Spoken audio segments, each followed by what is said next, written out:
Spoštovane ustanovne članice in člani, predsedniki in drugi predstavniki političnih strank, župani, novinarke in novinarji, sopobudnica ustanovitve doktorica Monika Kirbiš-Rojs, draga soproga Mojca, cenjeni gostje, drage prijateljice in prijatelji.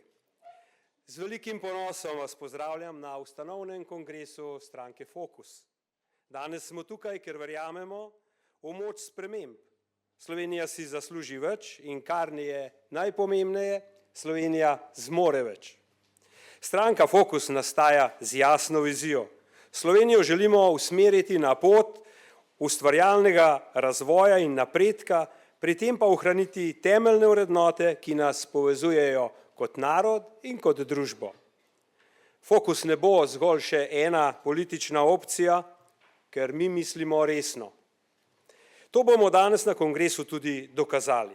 Seveda bomo sestavili močno ekipo, polno znanja, izkušenj, poguma in inovativnosti.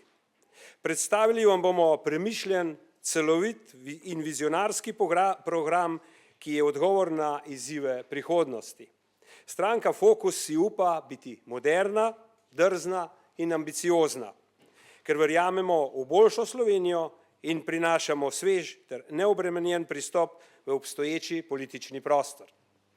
Za Fokus vse skupaj sva s sopobudnico dr. Moniko Kirbiš-Rojs se odločila, ker sva prepoznala nujnost sprememb v slovenski politiki.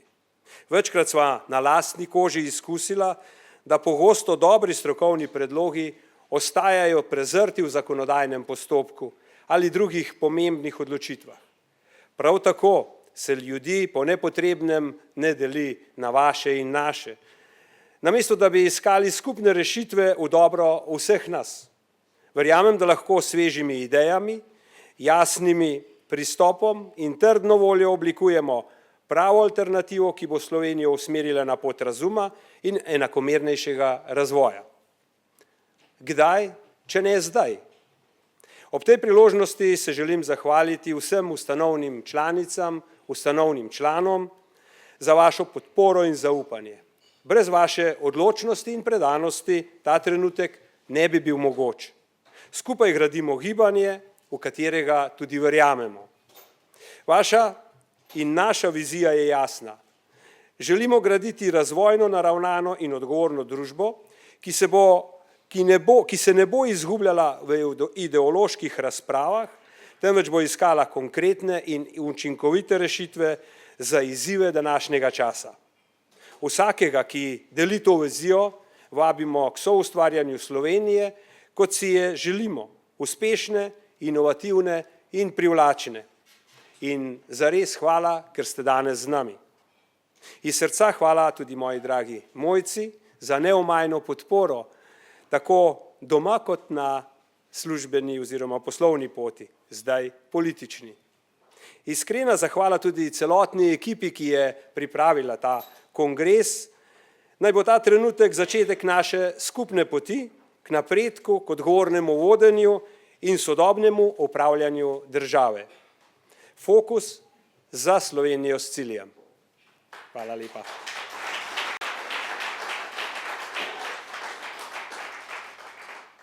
Zdaj pa začnemo z uradnim delom, zato pred samim začetkom moramo izvoliti delovno predsedstvo in predlagam, da delovno predsedstvo zasedajo takole. Za predsednico delovnega predsedstva predlagam doktorico Moniko Kirbiš-Rojs, za člana predsedstva pa Marka Staroveškega in Petra Boršiča. O tem predlogu moramo glasovati, zato vas prosim, da potrdimo ta predlog z dvigom listkov, ki ste jih prevzeli. Hvala lepa. Za. Hvala. Kdo proti?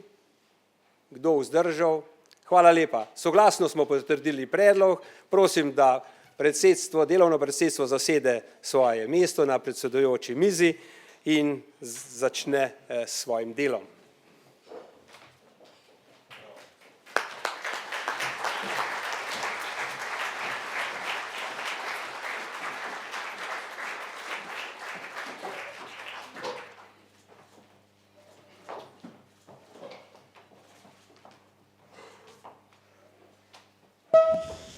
Hvala lepa najprej za zaupanje. Lep pozdrav še od delovnega predsedstva.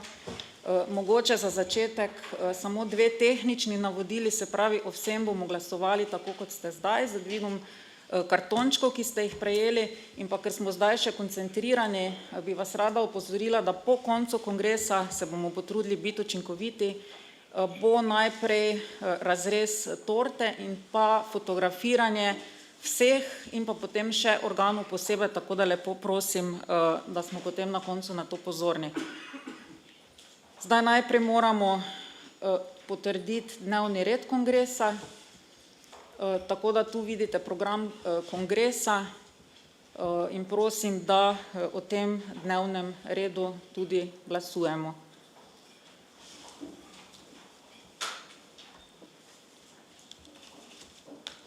Hvala lepa. Program kongresa je potrjen.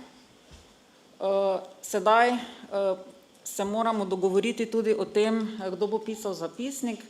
To bo gospa Lea Furlan, medtem ko za overovitelja zapisnika predlagamo gospoda Braneta Bertonclja in pa gospo Anico Heričko, pa prosim še, če lahko glasujemo o tem.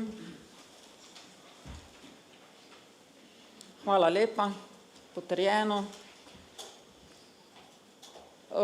Potem gremo na v bistvu prvo točko vsebinsko tega kongresa, in sicer na potrditev samega imena stranke in pa na potrditev celostne grafične podobe. Celostno grafično podobo vidite v bistvu vse okrog vas, jaz upam, da vam je všeč. Kar se tiče logotipa, je to beseda Fokus, in sicer podana je v krepki tipografiji, v beli barvi in na modri podlagi.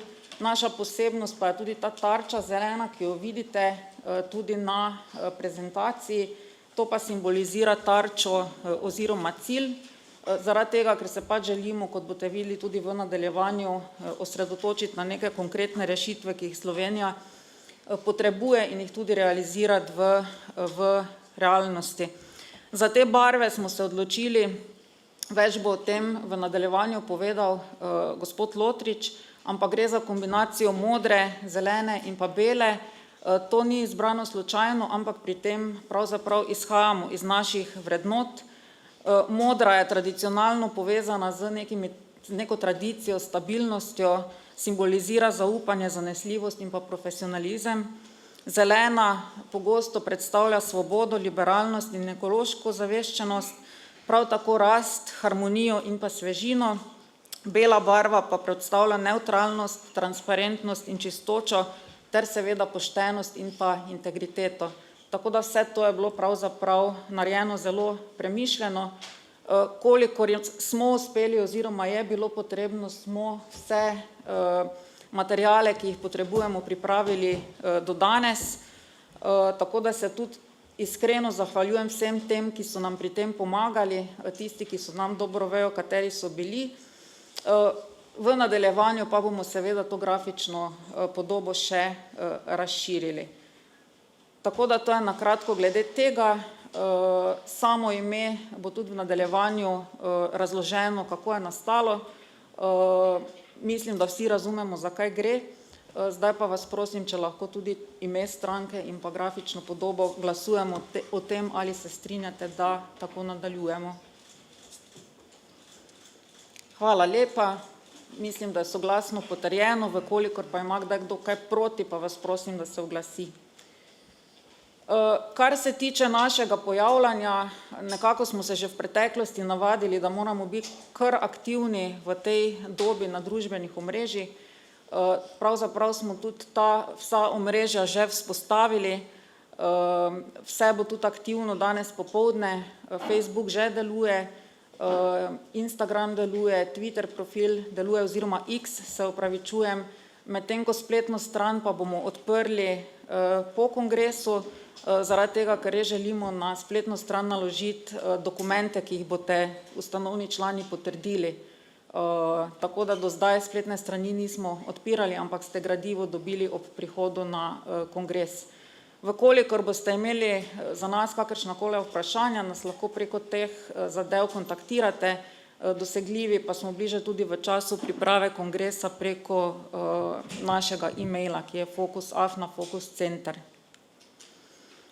Zdaj prehajam na naslednjo točko, in sicer potrditev statuta stranke. Statut ste ustanovni člani tudi ob prihodu na kongres prejeli. Več ali manj so statuti strank seveda podobni, zaradi tega, ker morajo biti usklajeni z zakonodajo.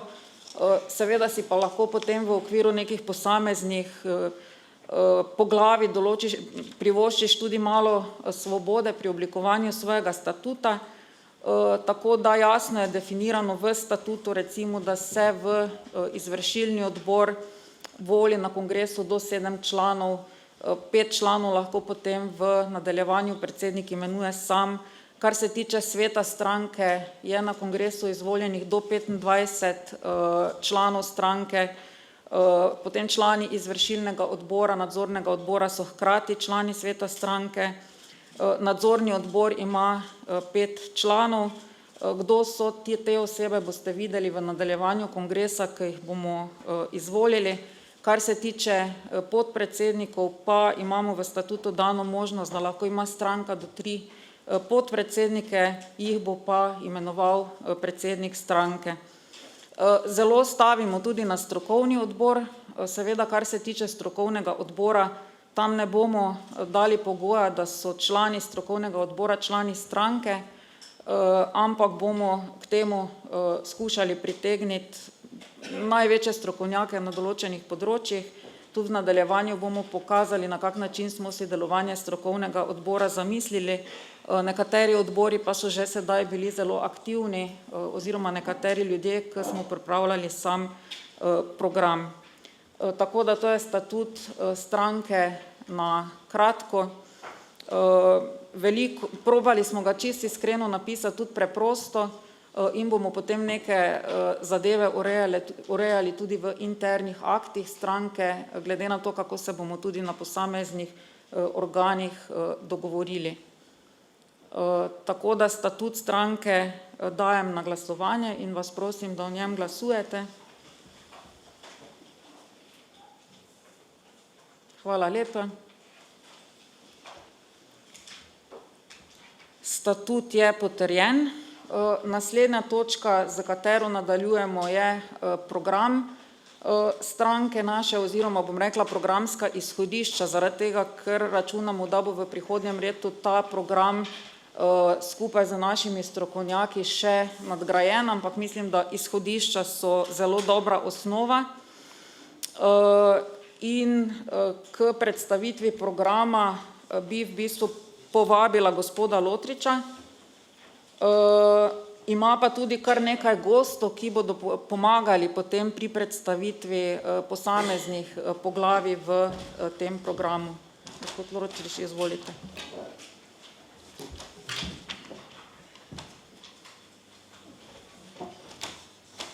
Hvala lepa za besedo.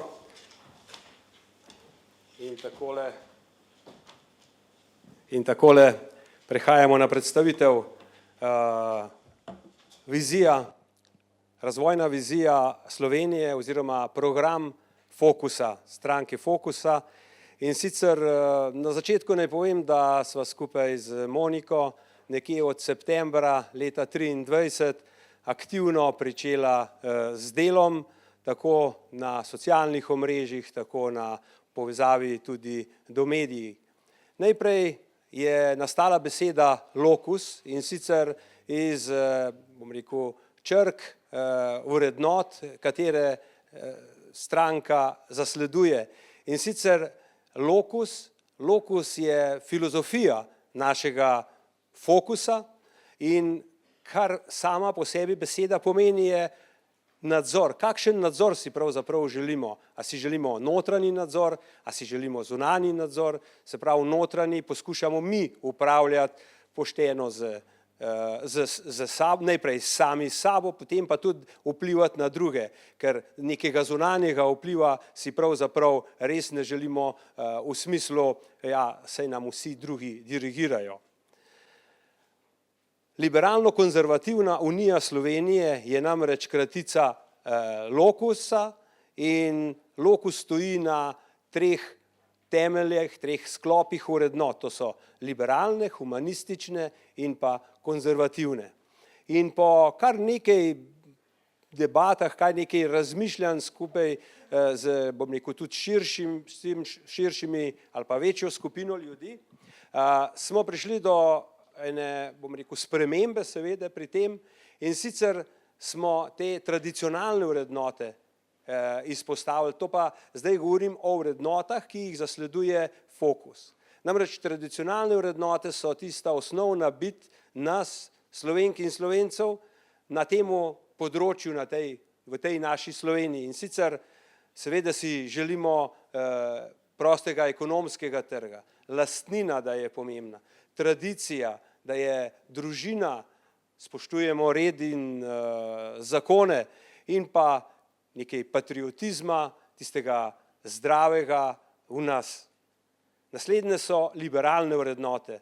Brez napredka si ne želimo, verjamem, tudi ne bivati v Sloveniji, ampak demokracija, strpnost, zlasti strpnost do drugih, do drugače mislečih, do odprtost do izobraževanja, do različnih načinov izobraževanja in ne nazadnje, naravo imamo samo eno in skrb za naravo, tako med posamezniki kot pa tudi podjetjih. In pa humanistične vrednote, te humanistične vrednote pa poudarjajo človekove pravice, pluralnost mnenj, etično vodenje, strpnost drug do drugega. In zakaj odločitev za politiko? Pravzaprav odločitev za politiko lahko rečem, da je bila dokaj sama po sebi generirana, ker smo v tem 2 letih dela v državnem svetu bili velikokrat izpostavljeni sprejemom zakona brez premisleka, brez upoštevanja stroke, brez socialnega dialoga. In torej en logičen odgovor na to je pač bil, da je potrebno nekaj na tem storiti. In odnos do ideoloških tem, ki tako radi in rade delijo nekako naše Slovenke in Slovence, smo tudi zapisali zaradi tega, ker želimo, da delovanje na ideološki preteklosti ni naša izbira.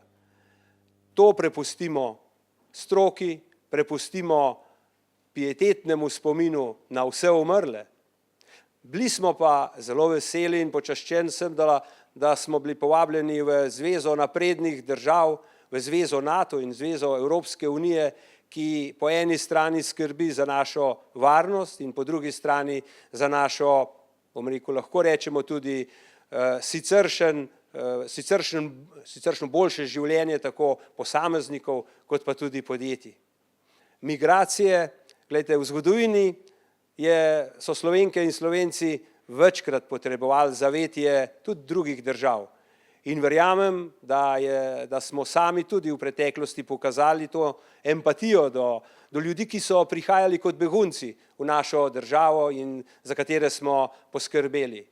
In dolgoročno pogledano in že danes vidimo, da kar precej delovnih migrantov potrebuje Slovenija za to, da bomo lahko zagotovili tudi vse sisteme delovanja, podsisteme družbe.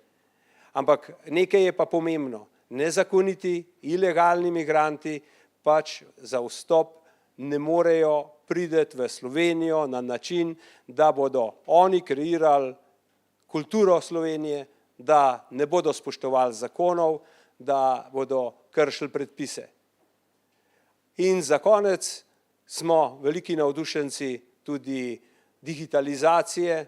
Kot en primer povem e-volitve, Estonija in kar nekaj drugih držav se spogleduje tudi z e-volitvami, pa naj zdajle samo malo namignem, da bo tudi na tem kongresu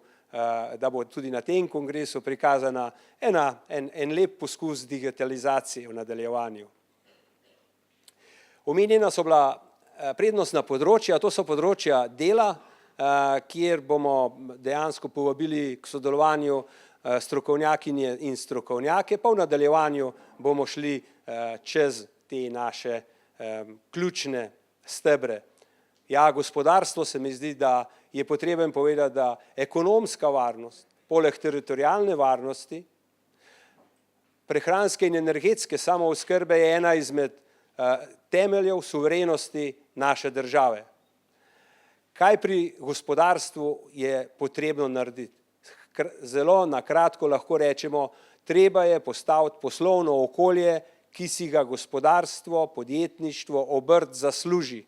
Ja, zakaj? Zaradi tega, da lahko ustvarja dodano vrednost, zaradi tega, da so že v preteklosti podjetja, direktorji, obrtniki, obrtnice pokazali, da če jih pustimo delati, da znajo sami zelo dobro upravljati. In na kakšen način dvigniti blagostanje v državi, predvsem se mi zdi, da je treba tukaj izpostaviti srednji razred, ki je premočno obremenjen, pa v nadaljevanju nekaj številk, ampak če tukaj pogledamo, da trenutni pogoji sodelovanja, delovanja v mednarodnem okolju bremenijo praktično vsa podjetja, pa tukaj lahko začnemo vsem znano z prekomerno obdavčitvijo dela, energetski problemi, problemi kadrov in seveda ni zdravorazumske presoje, kako to izboljšati. Gospodarstvo izgubi, ali pa, bom rekel tako drugače, državna blagajna izgubi obilo sredstev, to samo zaradi tega, ker se ne osredotoči na črno in sivo ekonomijo. In poleg tega tudi korupcijo. To je rak rana ne samo državne blagajne, to je rak rana gospodarstva, tistega dela gospodarstva, ki hoče biti konkurenčno, ki hoče izvažati in tisto gospodarstvo, ki želi plačevati davke za našo socialno državo. Poglejte, izselitev različnih panog v druge države so se nam začele dogajati kar poredoma. Če mogoče v svojih okoljih pogledate par let nazaj, 10 let nazaj, je marsikatera informacija prišla iz tega, da se je določena proizvodnja iz Nemčije in Švedske preselila v Slovenijo v okviru tujega lastništva. Na žalost so se nam začeli dogajati zelo podobni trendi, vendar danes bežijo iz Slovenije različni sektori. Trenutno so avtomobilska industrija in pa logisti tisti, ki zares čutijo ta udar na nekonkurenčnost. Zahteve slovenske obrti, ki jih pripravlja OZS, verjamem, da bodo z našim vstopom v parlament veliko bolj slišani. Zato, da bo obrt in pri njih zaposleni ljudje dobili občutek in ne samo občutek na koncu dneva, na koncu meseca, tudi ustrezno plačilo. Trg dela, sami vemo, da je trg dela trenutno v Sloveniji in sicer v Evropi pod pritiskom pomanjkanja ljudi, pod pritiskom pomanjkanja sposobnih talentov in vse moramo narediti za to, da zadržimo te talente v Sloveniji, predvsem Slovenke in Slovence. Na kakšen način bi to naredili? Ja, jaz si predstavljam to z velikim sodelovanjem med gospodarstvom, izobraževalnim sektorjem in pa vlado. Na tej strani dualnost izobraževanja, pa verjetno bomo več pri izobraževanju bomo okrog tega povedal, ampak trg dela trenutno seveda dopolnjujemo z delovnimi migranti, ki prihajajo iz tretjih držav in za njih je potrebno poskrbeti. Oni so pripravljeni delati v Sloveniji, delati po slovenskih zakonih in taki ljudje bodo vedno dobrodošli. Ampak mi imamo en ključen problem pri konkurenčnosti, to so pa plače. In če pogledamo to desno stran, nam samo prikaže položaj, da je Slovenija že prehitela Italijo v stroških bruto plače. Torej v Sloveniji je strošek podjetja 33.081 evrov, v Italiji je ta strošek 32.749. Ampak glej ga zlomka, v Italiji dobi delavec na mesec 530 evrov več za isti bruto. In kako naj bojo potem slovenska podjetja konkurenčna in na drugi strani, kako naj bo slovenski zaposleni, slovenski delavec zadovoljen s plačo? Ne more biti. No, to je naša prihodnost, kako rešiti, na to se bom večkrat vrnil, kako poskrbeti, kako naj ljudem ostane v denarnici ob koncu meseca več denarja. In ko sem pregledoval različne programe, ki jih predvsem dajejo nam v pogled in smernico gospodarska združenja, seveda ima tako kot sem prej omenil OZS, tukaj omenjam Gospodarsko zbornico Slovenije, ki ima tudi odlične strokovnjake, zelo nam nazorno pokaže, katera stvar je prava, pa jo bomo v nadaljevanju tudi še precej okrog tega slišali. Javna poraba in davki, verjamem, da smo vsi zasledili, da je poraba v letošnjem letu se dvignila na državni ravni na 17 milijard 180 milijonov. To so sredstva, ki so pravzaprav tudi za večino nas nepredstavljiva. Ampak eno predstavo pa vendarle imamo, če rečemo, da smo v letu 2010, to se pravi pred korono, imeli 10 milijard izdatkov. Torej v parih letih smo povečali za 71% državni proračun. Na eni strani se samo skrbi, kako pobirati denar, na drugi strani pa imamo občutek, in ne samo, da imamo občutek, se troši brez nadzora. Vse, bom rekel, kar korupcijske zgodbe, ki so se nam zgodile in bile tudi preko medijev zelo dobro posredovane javnosti, ostajajo brez epiloga. Ampak sprašujemo se, kam gre denar. In kam gre denar? Gre denar v javni servis, absolutno. Pa vendarle vas vprašam, a vi čutite neko dodano vrednost v javnih servisih? A pridete do zdravnika takrat, ko si želite, v obsegu, ki ga bi vam rad ponudil vsak pameten in dober sistem? Ja, pač ga ne. Ampak ta zadeva gre še dlje, ne samo v zdravstveni sistem. Poglejte, učiteljice in učitelji, izobraževalni sektor ves čas pravi, da jim primanjkuje ljudi.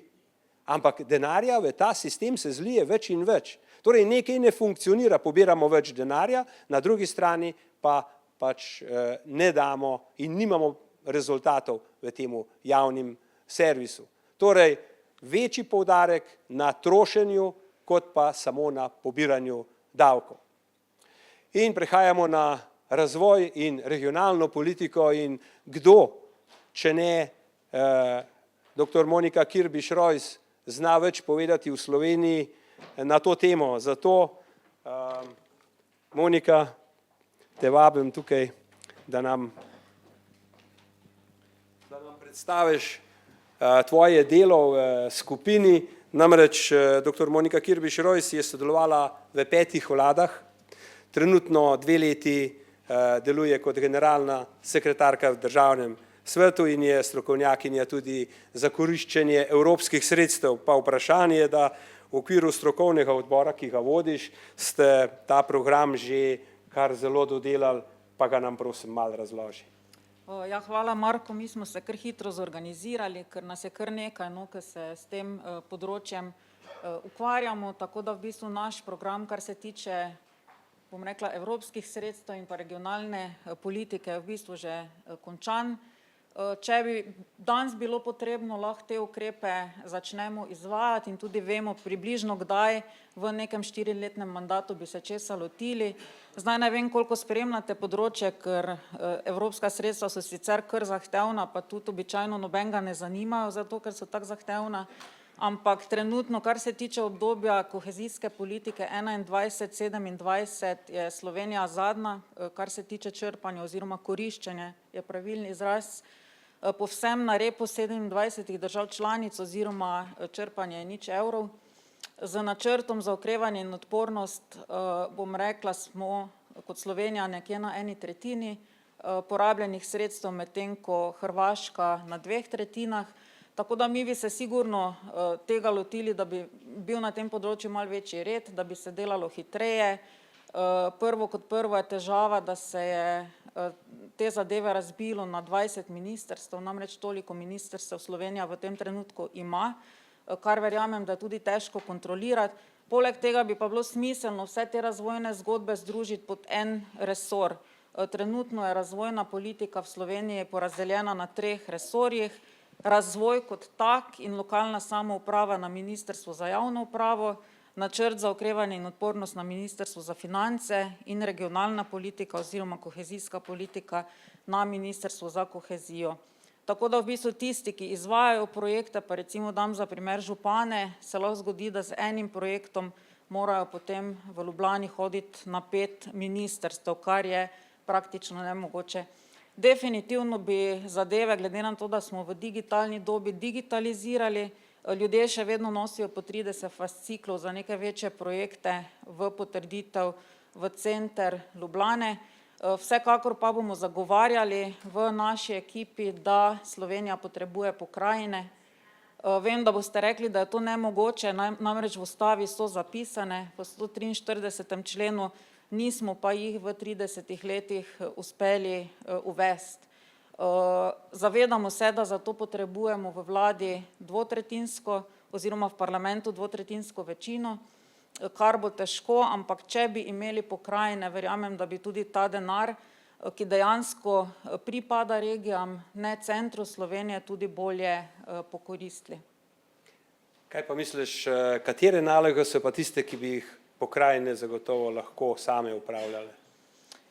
Vse, če dobro razmislimo, mi že številne naloge upravljamo, kot da bi imeli pokrajine. Imamo zdravstvo dobro organizirano, oziroma bi ga lahko imeli dobro organiziranega na regionalni ravni. Imamo centre za socialno delo, imamo regionalne bolnišnice, imamo regionalne agencije, ki se ukvarjajo z razvojnimi zgodbami, kjer je tudi ogromno ljudi z nekim znanjem, ampak tega poguma, da bi se pa regije osamosvojile, pa ni. Tako da jaz upam, da bomo enkrat uspeli to preseči in da bomo to ravno mi v naslednjem mandatu, ki bomo to naredili. Hvala lepa. Hvala lepa. En aplavz, verjamem, da si zasluži.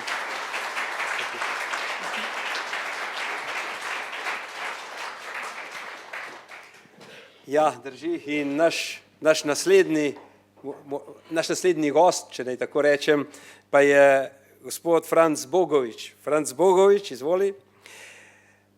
Je velik poznavalec tega področja in nekdanji dvokratni evropski poslanec, minister za kmetijstvo in okolje, poslanec Državnega zbora Republike Slovenije, dolgoletni župan Krškega, mestna občina danes, in pa ponosni sadjar, ki je svoj nasad tudi že predal naslednji generaciji.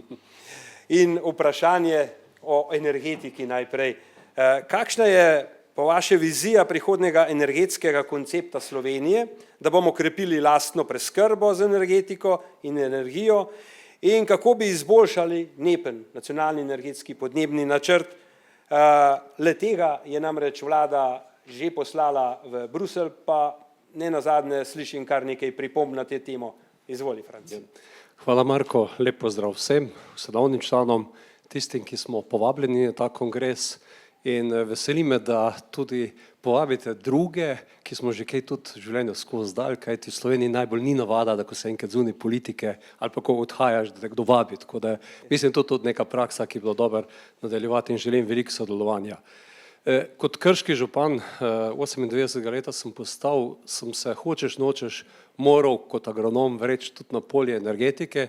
Imel to priložnost, da sem sodeloval z ljudmi, kot je gospod Rožman, kot je gospod Novšak, bil tudi 8 let podpredsednik Evropskega združenja mest z jedrskimi objekti, zato sem si ustvaril neko določeno mnenje, neke nauke iz energetike. Najprej o tem. Prvič, energetika je zelo velik biznis. V tem biznisu je zelo veliko interesov, lobijev, zelo veliko strani teh lobijev in pa različnih vej energetike, plačanih nevladnih organizacij, ki zelo vplivajo na ta tok energetike. Veliko je tudi tekem med posameznimi sektorji, sam sem vedno pristaš tega, da morajo vsi viri, ki so v neki državi na razpolago in danes morajo biti nizkoogljični, priti na plano in s tem tudi zgraditi nek energetski miks. V Evropskem parlamentu je bilo zanimivo, od 2014 do 2024 sem bil, če še lahko za prvi mandat rečem, da je bil relativno normalen in da je bilo treba odzivati se na različne krize, je bil drugi mandat zelo pod vtisom predvolilnega časa, ki ga sam imenujem čas Grete Thunberg, in potem ta nesrečen zeleni dogovor, ki ima za moje pojme zelo dober cilj, kako obraniti podnebje pred vplivi toplogrednih plinov, kako se pa tega loteve, pa mnogo narobe. Potem je sledil, bom več o tem še v nadaljevanju, sledila je COVID kriza, kjer smo se zavedali tega, da so se pretrgali neki tokovi in da je Evropa začelo skrbeti za neko suverenost na različnih področjih. Vojna v Ukrajini pa je dokončno razgalila določeno ranljivost Evropske unije in potrebo po teh treh varnostih, ki so bile že omenjene, energetska, prehranska in pa tudi vojaška. Kar se tiče zelenega dogovora, pa zdaj iz tega ven tudi našega NEPN, jaz sem ga pregledal, mislim, da je povsem nerealen, tako kot zeleni dogovor, tudi naš NEPN, mogoče samo nekaj podatkov, tu je predvideno, da bomo v 5 letih obnovili približno 1/4 stanovanjskega fonda. Danes ga manj kot 1% na leto, tu bi ga kar naenkrat 5% na leto. Danes imamo v Sloveniji, ne vem, 25 000 električnih hibridnih vozil, cilj je tu noter, da bi jih v naslednjih 5 letih bilo dodatnih 70-75 tisoč. Je 100 000 toplotnih črpalk. Po drugi strani sonca, danes, ne vem, 1700 megavatov inštalirane moči, za vsakih 5 let še toliko zraven, da pridemo na koncu do 2040 že na 7000 in še okoli 7000, kar pomeni, da bi imeli 3-krat več elektrike takrat, ko bi fejst svetl, pa nič takrat, kot je tako vreme, kot je danes. Po drugi strani pa za moje pojme žal imamo energetskega strokovnjaka na vrhu vlade, vendar ta vlada, kar se energetike tiče, vodi totalno populistično politiko, skregano od neke realnosti. Zame je zelo pomembno, da bi energetsko politiko vodili tisti, ki so proizvajalci elektrike in pa energije, ne pa trgovci, in da imajo pogled na desetletja naprej, ne na leto naprej, kot se dela v trgovini, za razliko od tistega, ki gradi, in podjetniki to dobro veste, vemo. Zato je za moje pojme potrebno na tem področju narediti realne cilje, jih popraviti tudi v okviru Evropske unije. Zame je povsem nesprejemljivo, da je cilj, ne vem, kakšen bo procent obnovljivih virov energije v končni porabi, namesto da bi rekli, kako bomo zmanjšali izpuste. In plastično ponazorim, če bi v Sloveniji zgradili jedrsko elektrarno, velik zagovornik sem tega, enostavno potem bi imeli delež obnovljivih virov manjših, ker jedrsko ne šteje med obnovljive vire in ne bi dosegli cilja, zmanjšali bi pa izpuste, tako kot so to naredili Francozi.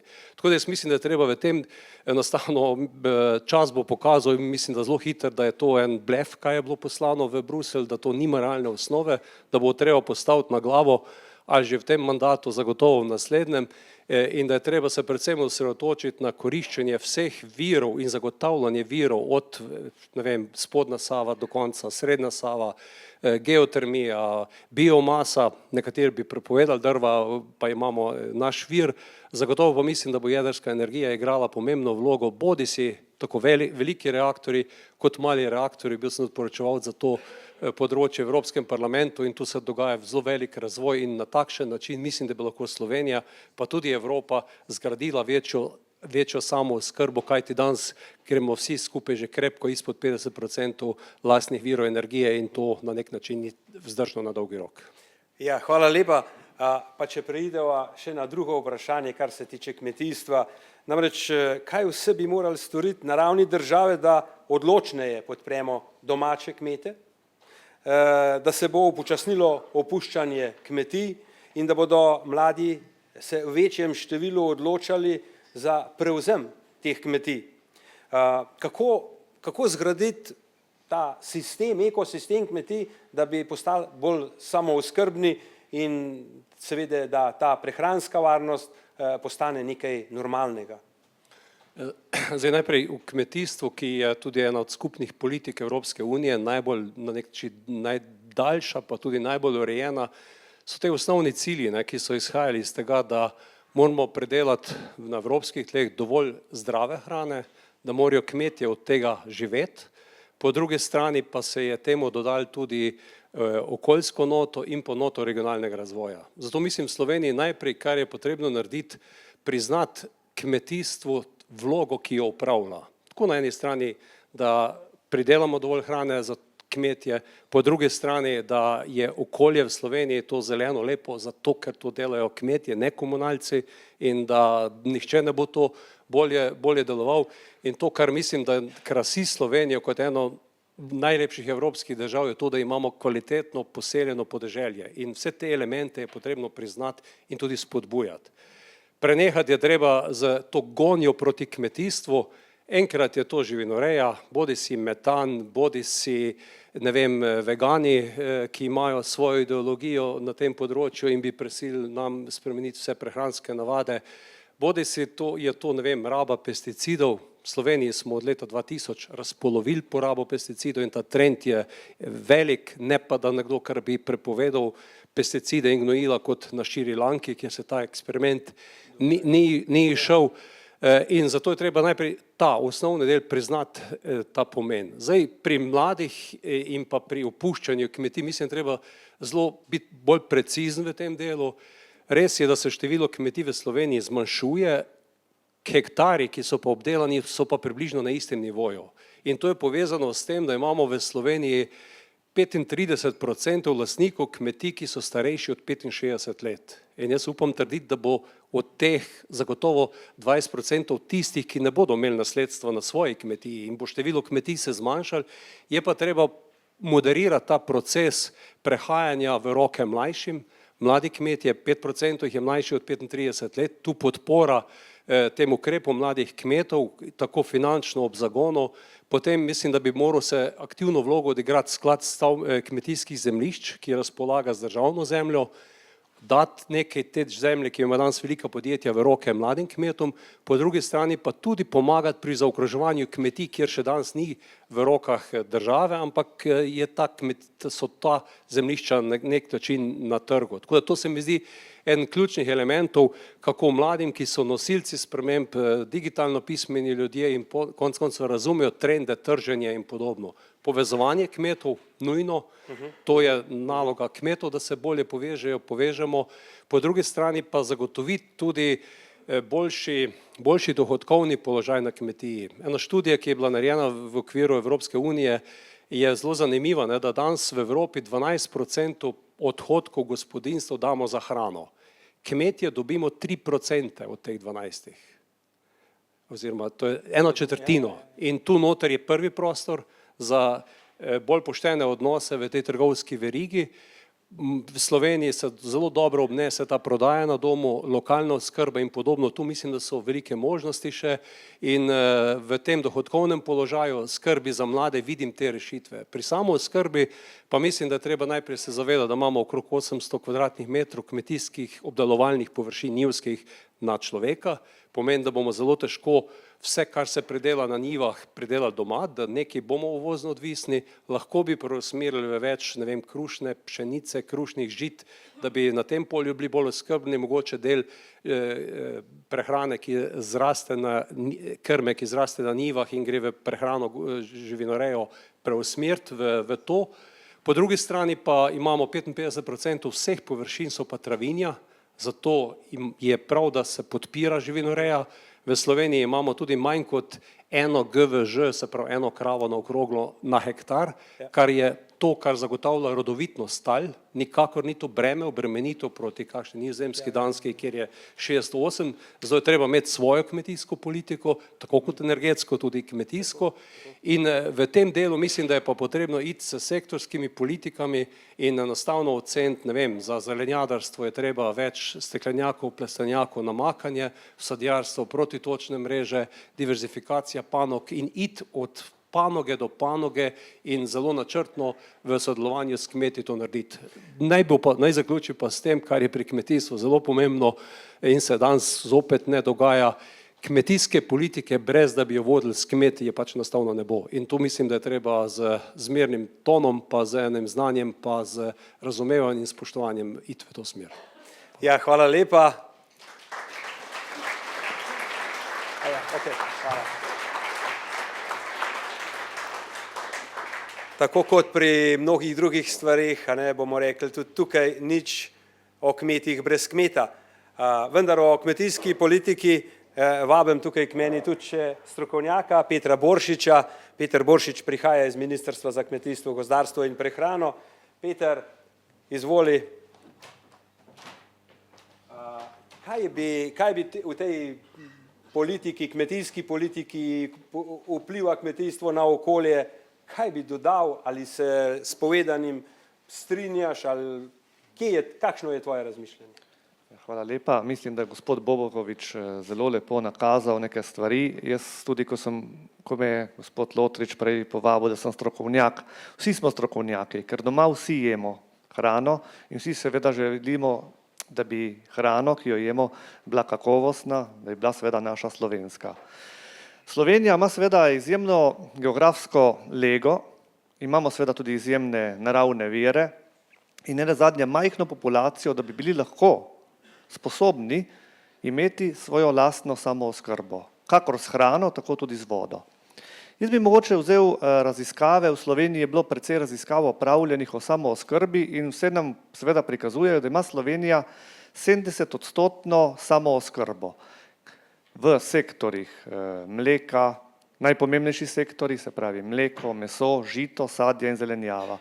Vendar moramo to številko jemati malo drugače, kajti na eni strani imamo sektor mleka, ki je dejansko samozadosten, mleko celo izvažamo, kar nas uvršča ob bok državam, kot so Danska in Nizozemska. Sektor mesa, zelo samooskrbni smo z perutnino, z govedino, vendar seveda imamo primanjkljaj pri svinjskem mesu. Sektor žita je v zadnjih letih v upadanju na račun zmanjševanja obdelovalnih površin in seveda tudi na račun uvoza cenejšega žita.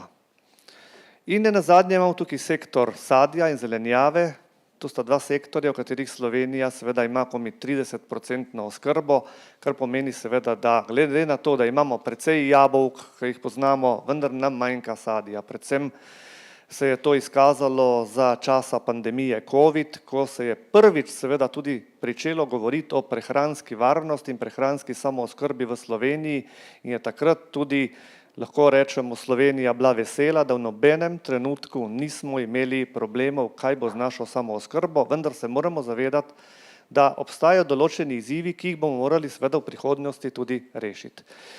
Nenazadnje je seveda velik izziv so globalne podnebne razmere, vemo, da so suše postala stalnica, ekstremne vremenske razmere. Na drugi strani seveda je tudi konkurenčnost. Kmetije, ki jih imamo, so predvsem majhne, kmetije, razdrobljena zemljišča, kar seveda predstavlja določen del pri konkurenčnosti. In nenazadnje seveda je tudi kupna moč. Ugotavljamo seveda, da se v Sloveniji zmanjšuje kupna moč, kar pomeni seveda, da marsikdaj potrošnik posega po uvoženih cenejših artiklih. Seveda potrebno je imeti rešitve.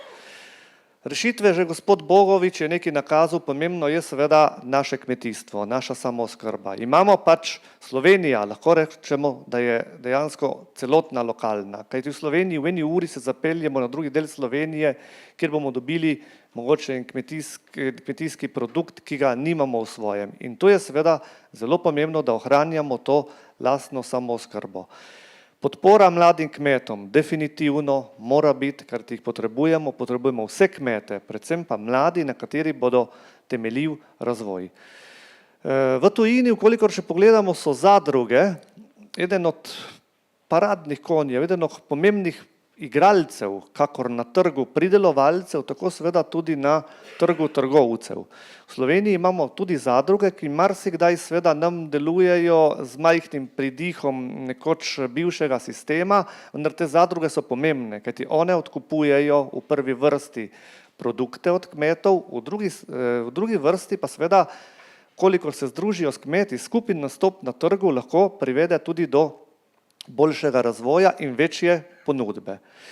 Seveda mimo tega ne smemo, živilsko-predelovalna industrija v Sloveniji, ki je nekoč bila zelo močna, je v vseh svojih letih tudi doživljala različne preporode. Še vedno imamo podjetja, ki so lahko v ponos Sloveniji in tukaj seveda podobno kot za gospodarstvo velja, da moramo poskrbeti za to, da ta živilsko-predelovalna industrija dobi določene spodbude in pomoč za svoj, ne samo obstoj in delovanje, ampak tudi za nadaljnjo razvoj in pa rast.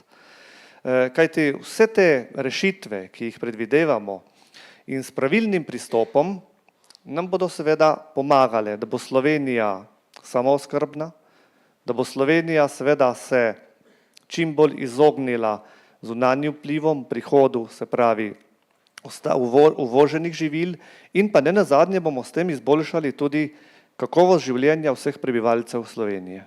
Hvala. Ja, hvala lepa.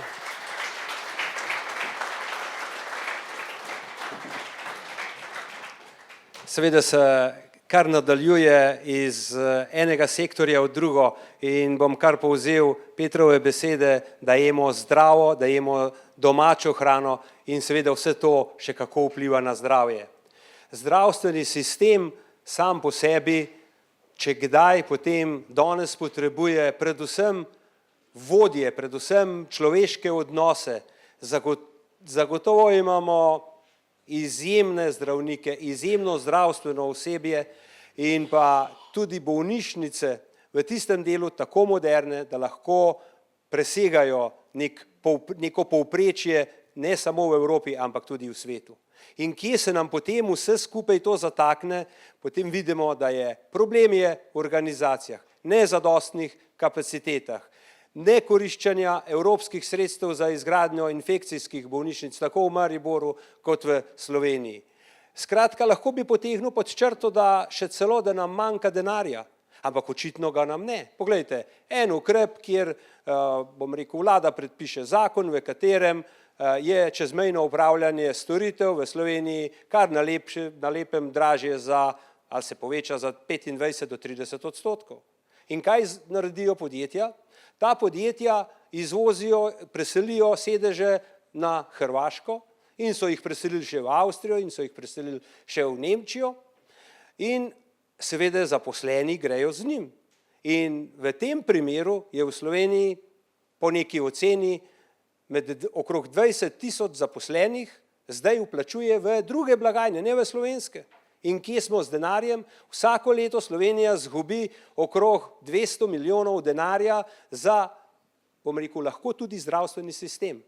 In to z eno potezo, kljub temu, da celo gospodarstvo eno leto, 2 leti govori, kaj se bo zgodilo. Ampak nezaupanje med javnim in zasebnim sektorjem na vseh področjih, konkretno na zdravstvu, že eno leto zdravniki stavkajo in poskušajo dopovedati tudi vladi, dajmo narediti vsi skupaj nekaj za to.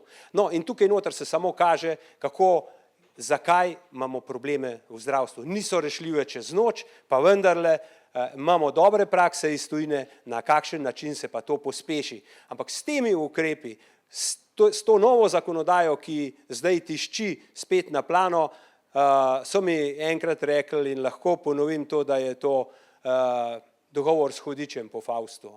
Tukaj ne bo napredka, tukaj bomo trčili ob zid, zaradi tega, ker če mi nekoga pritisnemo, bo on naredil pač samo refleksijo in bomo še na slabšem. Zato na tem področju še enkrat izjemno področje, ki ga v našem, bom rekel, odboru seveda pokrivajo strokovnjaki. Zdaj smo pa pri socialnem varstvu, zato prosim kolegico Barbaro, da pomaga pri samo en moment.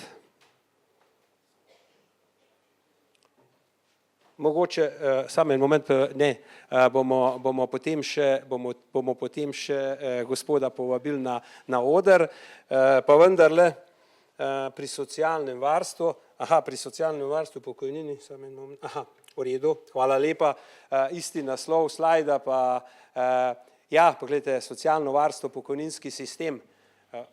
Zdi se mi, da ko razmišljamo o novem paketu pokojninske zakonodaje, da se pelje v smeri pobiranja še več denarja posameznikom, večje obremenitve plač, namesto da bi poskrbeli, da ves denar, ki se steče v pokojninsko blagajno, gre v izplačilo pokojnin. Ampak na to temo se bova kasneje pri starejših še dotaknila v pogovoru z kolegom Markom Staroveškim. Tukaj naj poudarim še drugo temo, to je dolgotrajna oskrba.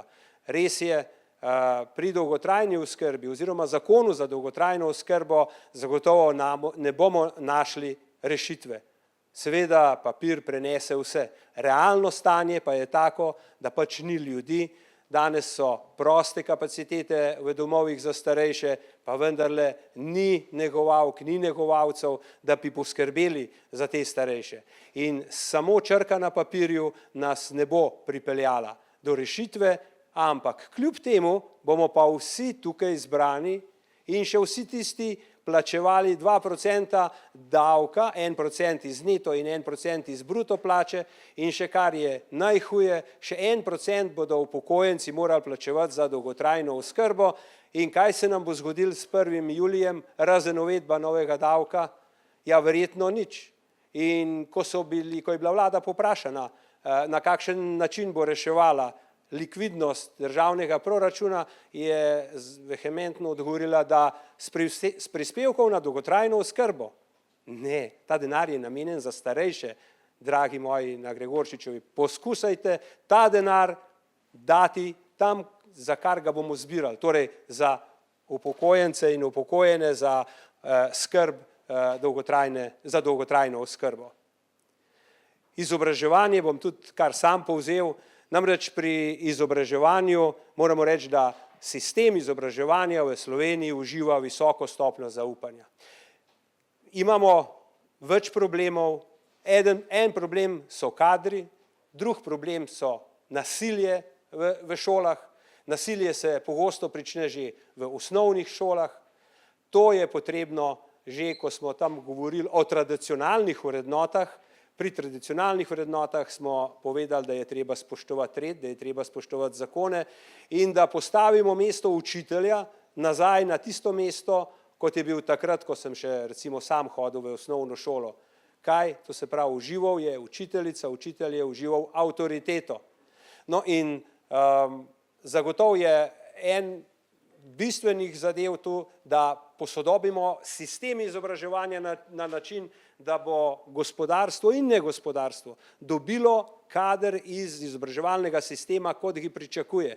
Torej je treba tudi upoštevati želje, nasvete, potrebe gospodarstva, da prihajajo iz izobraževalnega sistema ljudje, ki so v času izobraževanja izkusili tudi praktičen del, torej dualni sistem in ne samo na področju vajeništva, ampak tudi na višjih stopnjah izobraževanja. No in smo pri kulturi in športu, tu pa zopet z veseljem vabim najprej na oder dr. Mateja Tušaka, da narediva en kratek pogovor. Matej, dobrodošel. Izvoli. Mateja poznamo kot slovenskega športnega psihologa in profesorja na Fakulteti za šport Univerze v Ljubljani. Predsednik Sveta Nacionalnega olimpijskega inštituta pri Olimpijskem komiteju Slovenije. Sodeluje pri psihološki pripravi številnih slovenskih športnikov in reprezentanc, sodeluje s podjetji, kjer predava in svetuje o obvladovanju stresa, motivira in razvija mehke vsebine in seveda je avtor številnih knjig in člankov. Zdaj pa, dr. Tušak, kako lahko vrhunski šport, njihovi uspehi tudi vplivajo na to nacionalno identiteto, družbeno pripadnost Sloveniji in kako to lahko politika podpre? Kakšni ukrepi bi bili smiselni za podporo športa, tako vrhunskega kot rekreativnega, tudi seveda v naslednjih letih? Ja, hvala za vprašanje. Jaz bom poskušal malo skozi celo zgodovino opisati celo zgodbo. Slovenija velja kot dežela, ki ima polno vrhunskih športnikov. Jaz sem neštetokrat na kongresih srečeval, kako so prišli Izraelci k nam, pa so rekli, spet ste, da so jezni na nas. Sem rekel, zakaj pa?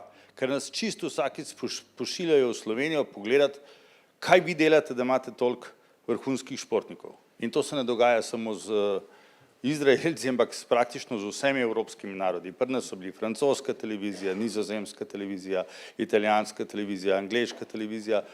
V čem je vzrok, da imamo vrhunske športe, toliko vrhunskih športnikov? Moramo se zavedati drugače.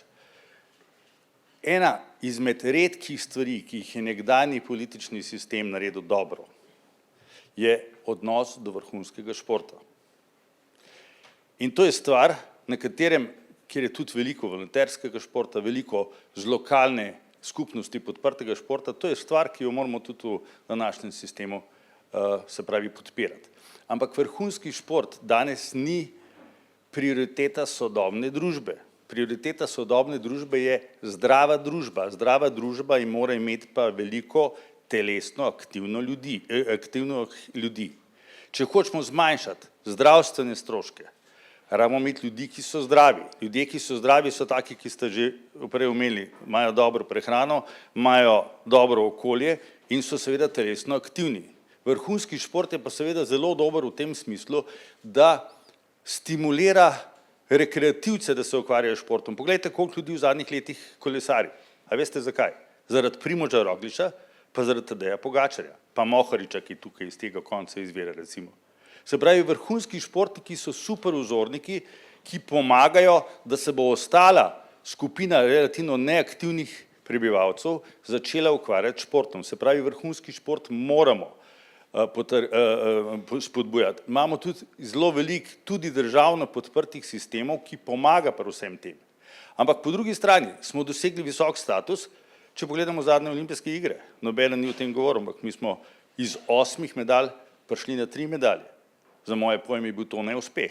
Neuspeh kot posledica tega, da se kvalitetno delo v vrhunskem športu izgublja. Ni več tako. Iz mojih izkušenj vam lahko povem, da smo leta 2000 delali bistveno bolj široko, kot delamo danes. Kje je tukaj vzgoja ali pa pomoč države, da stimulira, da bodo ljudje telesno aktivni? Nobenih akcij ni na tem področju. Šport je relativno zanemarjen, puščen na način nekih zanesenjakov, ki so s tem, ko je postala Slovenija samostojna, dobili možnost, da grejo bolj pogosto na velike tekme in so ustvarili neko enormno motivacijo, ki pa seveda ne bo celo življenje vztrajala. Počasi mi ta trend močne motivacije izgubljamo in tako bojo počasi tudi vse dobre stvari, ki smo imeli skozi vrhunski šport, zginile. Se pravi, tukaj ni nobene jasne strategije. Tisto, kar sem danes videl kot začetek tega, vsi ukrepi, danes se pogovarjamo o argumentih in o potrebnih spremembah. Zato rabimo kompetentne ljudi. To, kar so moji predhodniki pokazali, so že pokazali, da ne govorimo na pamet, ne govoričijo, ampak poskušamo za vsako stvar poiskati neka praktična izhodišča, povezati seveda praktične potrebe s tem, kar v realnosti obstaja. Še ena zelo pomembna stvar. Šport je tukaj v kontekstu kulture. Tako kot kultura, tako kot šport ima neko zelo veliko pomen za nacionalni interes v tem smislu, kako se počutimo. Mi, kamorkoli pridemo, povsod poznajo Tadeja Pogačarja pa Primoža Rogliča. Si ponosen zato, ker si Slovenec. Navzven, seveda, velika večja teža tega, kar vrhunski športniki prinašajo, pa ni, a veste, za Tino Maze so še vedeli, mogoče nekje za Luko Dončiča poznajo, za naše nogometaše poznajo, za recimo Janjo Garnbret, ki je vrhunska športnica, pa že marsikdo ne ve, zato ker jih športno plezanje ne zanima. Ampak kaj pa pomenijo te ljudje? Zato, da se mi počutimo Slovence, da se mi počutimo ponosni. To je pa nekaj, kar predstavlja mimogrede tudi kultura, ampak mora imeti to funkcijo. To se pravi, tiste aktivnosti, ki predstavljajo to funkcijo, so za narod izjemno pomembne. Vplivajo na to, da se mi z njimi lažje identificiramo. Še ena zelo pomembna stvar. Skozi šport smo se Slovenci naučili postati uspešni, da boste lažje razumeli. Moj sodelavec je bil dolga leta nazaj gost kitajskega selektorja v namiznem tenisu. Kitajci so bili vedno najboljši v namiznem tenisu. Prvih 30 na svetovni lestvici je bilo Kitajcev, naslednjih 20 je bilo Kitajcev, ki so nastopali za druge države. In ko je ta moj kolega bil povabljen v tako veliko dvorano, kot je dvorana Stožice, noter je bilo 300 namizno-teniških miz, pa 2000 tekmovalcev, ki od jutra do večera tam izmenjaje treniralo, je rekel, a toliko imate vi igralcev, to pa nisem vedel, zdaj pa razumem, zakaj ste dobri. Potem je pa rekel, po enih par urah, ampak malo ti pa zamerim, je rekel kitajskemu selektorju, vsi enako igrajo, a ne bi bilo fajn, če bi bili malo raznoliki. Pa je rekel, ja, seveda, vsi igrajo tako kot Dragutin Šurbek. Starejši se mogoče spomnite hrvaškega igralca Dragutina Šurbka, enega največjih legend namiznega tenisa.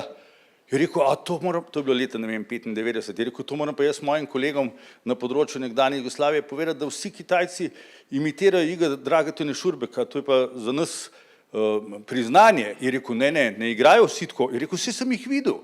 Je rekel, ja, vsi v tej dvorani, ampak mi imamo 9 takšnih dvoran in v vsaki dvorani imitirajo enega najboljšega igralca, se pravi najboljšega Šveda, najboljšega Nemca, Francoza, Južnega Korejca, Japonca, Španca, ex-Jugoslovana, skratka, in naši igralci potem trenirajo z najboljšimi imitatorji najboljših na svetu.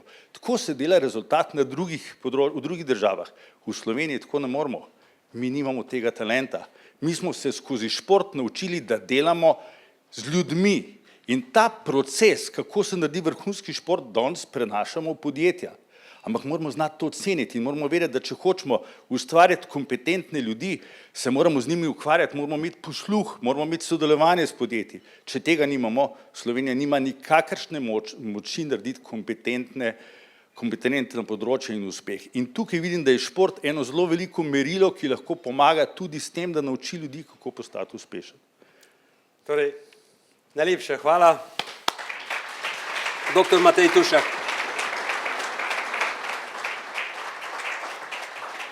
Kot rečeno je bilo, sta kultura in šport, gresta tudi z roko v roki, oba ustvarjata identiteto naroda, zato v tem primeru res toplo povabljen tu k meni na oder Ciril Horjak. Ciril Horjak je slovenski ilustrator, stripar, likovni pedagog. In tudi znan pod psevdonimom dr. Horovič. Za svoje delo prejel več nagrad, med drugimi nagrado Društva novinarjev Slovenije za izstopajoče novinarske dosežke leta 2017, takrat pa nisi končal s tem delom, ampak si v letu 2023 prejel prav posebno nagrado in sicer nagrado Prešernovega sklada. Ciril, kultura je tvoje področje in če greva malo širše, kateri so po tvojem mnenju največji izzivi, s katerim se soočamo kot družba in kako te izzive, te prihodne ali pa bom rekel zdajšnje probleme preusmeriti v našo zadovoljstvo v prihodnje? Ok, super. Tako da 6 točk, za vsako od točk eno rešitev. Potem te bom spomnil tudi, da ta konzervativna nota, da imate Lotriči celo svoj del v Bibliji, prav posebej za vas pisan. Pa na koncu 7. točka, kjer bom pa povedal, kateri del slovenske kulture bo treba pa izkoreniniti, zbrisati, ga napasti. Malo šokantno.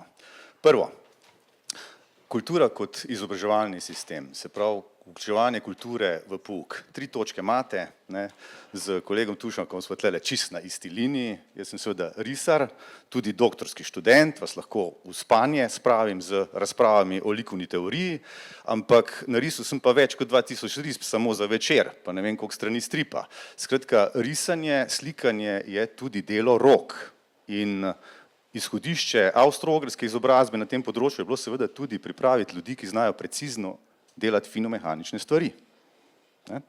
Skratka, pouk zmanjšati število faktografije, zmanjšati obseg vsebin, narediti te vsebine predvsem na ustvarjalnih področjih bolj imersivne.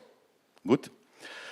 Kultura je tudi kultura integracije migrantskih delavcev. Mi imamo rekord, 940 000 nas dela v Republiki Sloveniji, nikoli še toliko, nek rekord smo postavili, 150 000 je menda od teh že tujcev. Z Mojco imamo midva 4 otroke, da sta tudi bila s tvojo Mojco pridna, tako da in je treba reči, da ko so v puberteti, vam ne priporočam, da to ponavljate, tako da migrantski delavci so dejstvo. Lahko pa kultura marsikaj napravi, izkušnja dobre prakse je recimo delavnice, ki smo jih imeli za sodelavko, kjer sva migrantske delavce, jaz z risbo, ona z besedo, ki se je sproti prejavljala, tudi navajala na temeljne vrednote slovenske kulture. En stavek, ki je nagovoril predvsem tiste iz Bližnjega vzhoda, smo rekli, pravi moški plačuje davke tukaj. Ne? To so vsi razumeli. Skratka, tukaj vidim veliko priložnost v aktivaciji kulturnih delavcev, v manjših nevladnih organizacijah in bolj ali manj formalnih okvirih, ker bo treba pravzaprav kar neko večje število ljudi izobraževati tudi o Sloveniji in jih vključevati. Resno delo. Tretja, ljubiteljske dejavnosti, absolutno stvar, ki je ne gre podcenjevati, sem pridejo starejši, družine, sem pridejo regije, sem pridejo tudi tisti recimo oddaljeni kraji, ki jih je treba pa zelo podpreti, sem pride tudi ta del konzervativne podeželja, kjer je treba zelo podpreti včasih kakšne mečkene, tako, tradicije, obrti in navad. Se predvsej prekriva tudi s tisto prejšnjo točko, zakaj ne pripeljati ljudi na delavnico klekljanja. Četrta točka, pereča, samo zaposleni v kulturi, kakšnih 30 000 nas dela v kulturi, pravijo uradni podatki, od tega zgolj 3000 ali pa dobrih 3000 tako imenovanih samozaposlenih v kulturi, pa se jih je dosti dajalo v mlin. Jaz vem, da imaš ti zelo empatičen odnos do teh ljudi, zdaj pa nekaj povem, te ljudi so zdaj v določeni stiski, kajti vse bolj se pojavljajo plakati, knjige in tako naprej, objave, ki jih je reproducirala umetna inteligenca. In zdaj tem ljudem je treba dati eno bazično možnost, kar pomeni tudi bolniška, pomeni tudi dopust, pa pomeni seveda tretje tudi nek dostop do kreditiranja, ki je ne samo za samozaposlene kolege, jaz kot veš sem ves čas v tvojih vodah, jaz sem vedno SP, tako, super podjetnik ali pa sam propade, to različne interpretacije te kratice, vendar z kar solidnim prometom, smo nek soliden SP, vendar pa je ena velika barijera kreditiranje, kjer smo pravzaprav vsi, kljub temu, da imamo precej uspešne prihodke, odrezani od financ. Peta točka, tudi hudo pereča, medijska zakonodaja, področje ministrstva. Tle imamo recimo tiskane medije, ki veljajo za eno od sider tega, kar rad sam imenujem, minimalni epistemološki konsens. Po domač povedano, da se mi vsi pa vendarle v enih mečkenih temeljnih zadevah pa le zmenimo, kaj pa jaz vem, koliko nas je, koliko smo razporejeni, pa včasih tudi kako stvar, ko je treba malo bolj interpretirati, da znamo reči Bobu Bob, kajti to zdaj izgubljamo. V tej norem svetu nenehnih objav, lažnih novic, kjer se je občutek, kaj je res, kaj pa ne popolnoma izgubil. In imate te dobre stare medije, ki izgledajo tako, da imate nekega urednika, ki je naredil neke dobre fakultete, pa tudi novinarko in novinarja, ki je naredil dobre fakultete, in potem mora imeti še neke prakse, pa malo jih mora še zgrist kolegi pa kolegice, da se izbrusijo in pol imate neko dobro poročanje, ki nikoli ni idealno, jasno, ampak rabite pa te počasne, pretehtane, dobre medije, ta hip, mislim, da 3 ljudje obvladujejo medijski prostor v tiskanih medij, o tem se treba resno pogovoriti in ugotoviti, ali so modeli lastništva in državnega sofinanciranja tisti modeli, ki lahko to razrešijo. Zdaj, to se vam zdi seveda zdaj težko vprašanje, težek izziv, če tega ne rešimo, jaz mislim, da smo pečeni, ker bomo izgubili to, kar sem prej imenoval minimalni epistemološki konsens. Tako da, 6. Prebojniki umetnost v tujini. Zdaj, tle ta skrivnost, zakaj, kako Slovence spraviti v tujino, je tako, da tujcem daš le prostor. Takoj se pojavi tema visokih zavarovalnin za zelo dobre razstave, to stane. Zato ta proračun kulturnega ministrstva bo moral izgledati kot takšen boste imeli ful podpore na tej lokalni, na te mejhne tradicije, kjer bo treba, ne vem, eno mejhno društvo, ki se ukvarja z krško-poljskim pujsom, pa čipkarce podpreti, pa bo tega na tisoče, potem vmes se bo krivulja financ razporedila na tiste, ki so samozaposleni, na inštitucije, potem bi pa treba dvigniti pri teh prebojnikih, ker bo treba podpreti denarnico. Zdaj naj sam pojasnim primer, Draga Živadinov je letošnji aktualni nagrajenec, glavna ta Prešernova nagrada, poleg Dragice Čadež. On si je denar sposojil po Ljubljani, vem, da je babica prodala neko zemljo, da je potem on vabil Ruse v ruske vrhunske astronavte v Slovenijo in sam upravil nekaj izpitov in delal projekte, ki so bili pač totalno pionirski projekti umetnosti v vesolju. To je reč, kjer se splača podpreti. To so te naši vrhunski športniki na področju kulture. Tam je treba podpreti, pa tudi recipročno ponuditi tujcem tukaj dobra razstavišča. Okay? Zdaj, obljubil sem ta zasebni del Biblije, ne, Lotričevski, ok. Pregovori 11, ne, to kolega Tonin ve na pamet. Ne. Dobra vaga v nebesa pomaga, ne. Goljufila tehnica je gospodu gnusoba, pravična utež pa mu je všeč, ne, pravi tu Biblija. Ne. Pravi tudi, kdor žali svojo hišo, dobi v delež veter. Ne. Zahteva ponos družine, pa tudi domovine. Ta pregovor pa zelo lep tale, dober človek dela dobro sam sebi, kruti pa muči sam sebe. Ve, da se dobro vrača. Skratka, to je seveda za človeka, ki je velik del življenja posvetil meroslovju, tako rekoč prava beseda. Zdaj pa tisto, kar sem obljubil, 7. točka, s čem bomo morali pa upraviti, ne, da v našem BDP-ju, ne, ki ga je nekih 64 milijard, če se ne motim, plus minus, ne, je po enih ocenah 3,5, ne, po mečken drugi metodologiji, da je to nemška metodologija, kakšnih 7 milijard korupcije. Ne. Ta korupcija je v Republiki ratala hudič. Ne. In zakaj rečem, da je to kulturo treba izkoreniniti, ker gre za kulturo korupcije. Ne. Tako da nimate samo kulture slikarjev, glasbenikov, opernih pevcev in ostalega, ampak je to postal nek dogovor. Tukaj velik izziv za stranko, ki si želi sodelovanja, ki želi presegati ideološke mere, hvala Bogu, končno, rabimo to, vendar se bomo zavedali seveda, da so mediji dobro in argumentirano poročali, pa da je kakšna reč naredila tudi Ovinkče sodišče o kulturi korupcije pri ostalih strankah. Tu se moramo pa vsi mi pogledati, pa se vprašati, a želimo imeti domovino, ki bo vredna tega imena. Jaz tebe sploh ne bom vprašal, a si se pripravljen za to boriti, ker poznam odgovor, odgovor je enak mojemu, seveda smo se. Tako, hvala.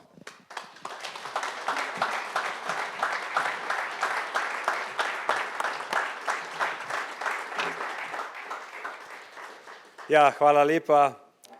Zaenkrat še dr. Horovič, zelo kmalu pa dr. Horjak. Torej, gremo naprej po. Malo se nam je že izgleda res potegnilo, pa bom zelo pohitil. Notranje zadeve, obramba, verjamem, da znotraj skupine, delovne skupine, razvojne skupine tega programa smo se zelo veliko pogovarjali in ob obisku Londona in Lordske zbornice v Angliji lahko oziroma Združenem kraljestvu lahko povem, kaj je bilo prvo vprašanje Lord Speakerja. Zakaj Slovenija ne namenja obrambi toliko, kot pričakuje, da namenjajo drugi? Torej, ali se v narekovaju, ali se šlepa na račun drugih, ali bomo kdaj toliko odgovorni, da bomo sami poskrbeli za to obrambo. In resnično, najcenejša oblika in najbolj učinkovita oblika varovanja seveda je obstoj v NATO in to s kolektivno varnostjo. In mladi ter starejši, to sem bom rekel, naslednji sklop mojih gostov, katere bom prosil, da bomo malo še skrajšali. Pa kakorkoli najprej bi tu rekel, da je program zaključujemo na splošno sicer z ostalimi pomembnimi skupinami in sicer najprej bi povabil na oder Sebastiana Kamenika, zato prosim Barbaro, če mu lahko pomaga, ker sam ne vidim tukaj.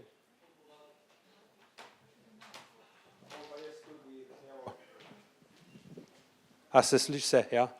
Pa mogoče gospod Kamenik narediva, a bo šlo? Aha.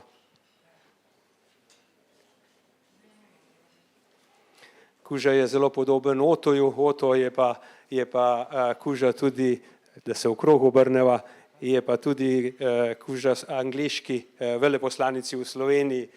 Tako, evo, izvolite mikrofon. Kot zanimivo sta postala že tudi prijatelja.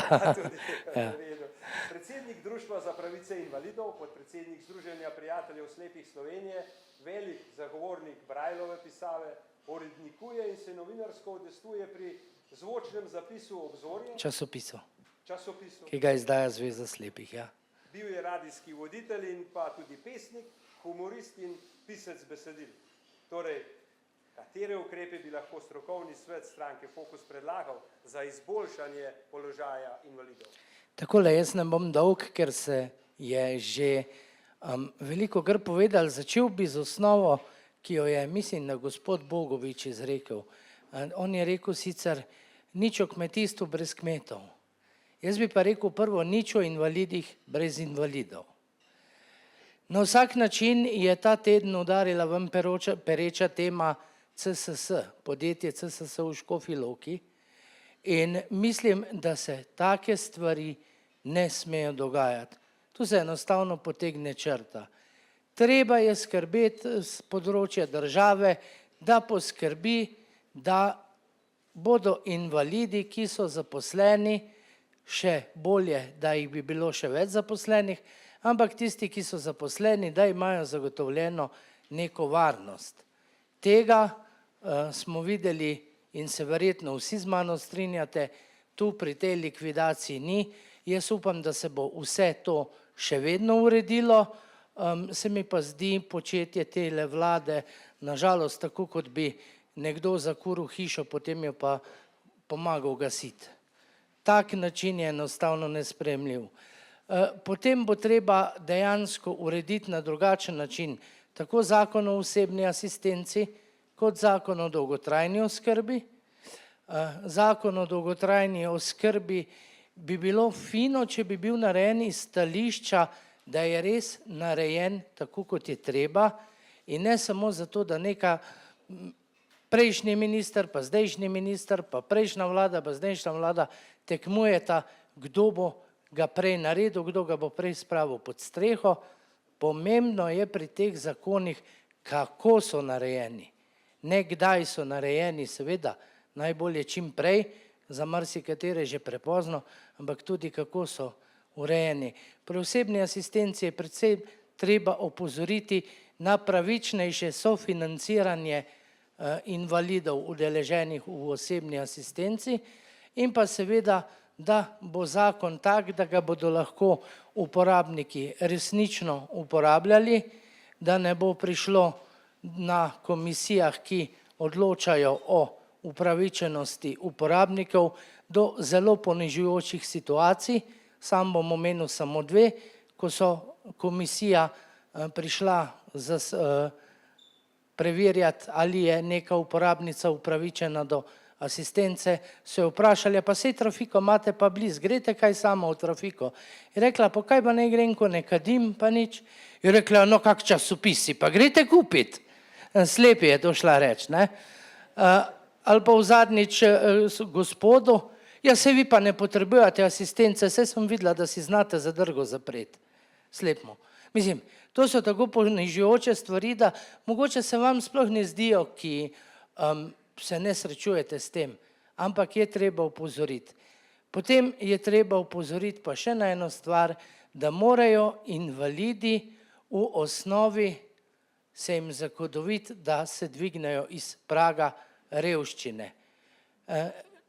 Mogoče ne veste, ampak 3/4 invalidov je na pragu revščine, moglo bi se zadeve bolj izenačiti, nekateri imajo zares ogromno, medtem ko drugi veste, kakšne so najnižje invalidske penzije. Skratka, ogromno je dela, ogromno bi še lahko naštel, zakon o dostopnosti recimo, potem zakon o izenačevanju možnosti invalidov. Problem je, da ti zakoni so, nekateri so celo dobro spisani, se pa ne izvajajo. Oziroma se kar pozabi, ali pa sej bomo in tako naprej. Skratka, invalidi bomo morali pa tudi konec koncu skupaj stopiti, se nehati prerivati med seboj, katera invalidnost je težja, katera manj, ampak se zavedati, da smo na isti barki in bolj kot bomo skupaj držali, močnejši bomo. Je pa res, da je vsaka od invalidnosti specifična in tako bi se jo treba tudi lotevati, bi pa mogoče ne bilo slabo razmisliti, da bi se neka vlada bolj posvetila. Sam sicer nisem naklonjen širjenju ministrstev, ampak morda bi nam iz vseh raznih uradov pa le naredili počasi ministrstvo za invalidsko problematiko in jaz če bo le gospod Marko Lotrič za to, sem prepričan, da ko bo stranka Fokus v vladi, bo to ministrstvo nastalo, ker imamo dovolj dobrih strokovnjakov, da bi invalidsko problematiko izničili in invalide postavili na dokaj višjo raven. Hvala lepa. Hvala lepa, evo roke. Hvala lepa Sebastjanu Kameniku in saj verjetno poznate 5 prostorov, teh 5 prostorov za intelektualno in siceršno ovirane ljudi moramo postaviti kot našo prioriteto, torej kako od doma invalidu, kako na javni prevoz, kako v javno stavbo in nenazadnje, kako se obnašati na spletu varno z različnimi oviranostmi. Zdaj pa k sebi vabim Nejca Jagodica. Nejc Jagodic je pa študent ekonomije in poslovne šole Univerze v Ljubljani. Izvoli, Nejc.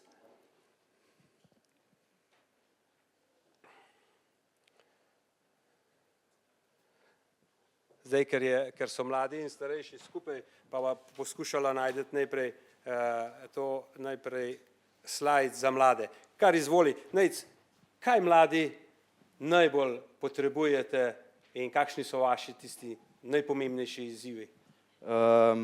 Trenutno, zdaj glede na to, da hodim še v šolo, imam kar nekaj vrstnikov, tudi mlajše poznam in se mi zdi, da mlade trenutno najbolj se pravi zanima to, kje bojo se pravi poj, ker se bo treba zaposliti, kakšne priložnosti bojo imeli in to trenutno je res eno izmed večjih vprašanj. Druga stvar, ki jo naslavljamo pri mladih, je stanovanjska politika. Vem, da se vlada ukvarja s tem, ampak se mi zdi, da je treba res neke konkretne vzvode tukaj določiti, se jih držati, zato ker konec koncev, če namo mladi tukaj v Sloveniji dobili priložnosti, bo res treba iti v tujino, si tam iskati novo okolje, pa tam postavljati poj družino. Se pravi, naslednja stvar je tudi kmetijstvo, se pravi, prihajam z vaškega okolja, tudi vidim, da se mladi ne odločajo za to, da bi nadaljevali s kmetijam in se mi zdi, da bi tukaj tudi mogli narediti neko stvar, da se mladi res odločijo tudi za to, da ostanejo na kmetiji, da skrbimo za podeželje, za hrano, tako da to so neke glavne take stvari, ki bi jih bilo treba nasloviti. Ja, hvala lepa. Kratko, jedrnato, Nejc, uspešno in veliko dela ti želim.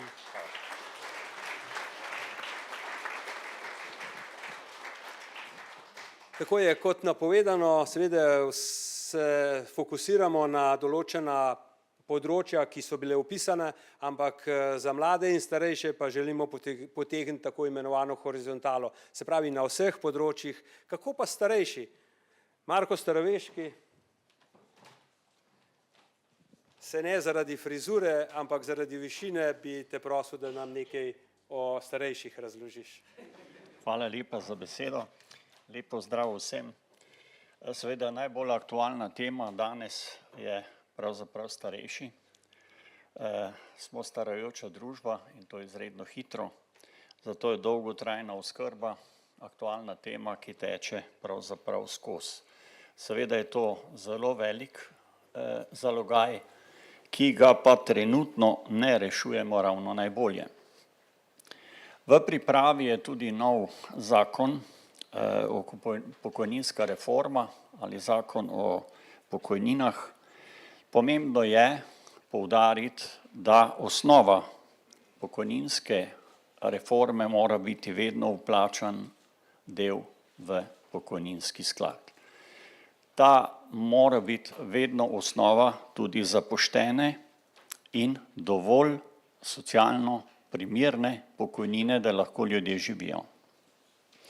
Seveda to poteka danes v letošnjem letu in usklajevanja že potekajo. Med tem časom potekajo tudi določeni predlogi parcialnih izrednih pokojnin.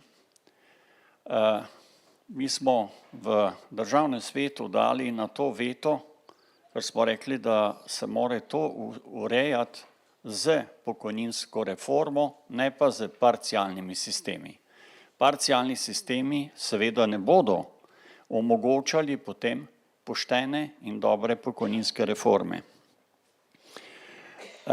Zraven pri starejših smo dali nekaj predlogov, da omogočimo ljudem, ki so že upokojeni in imajo željo delati, in jim omogočiti sprejemati pokojnino, vendar jim tudi omogočiti daljšo delovno dobo, ne pa omejeno, kot je danes v zakonu.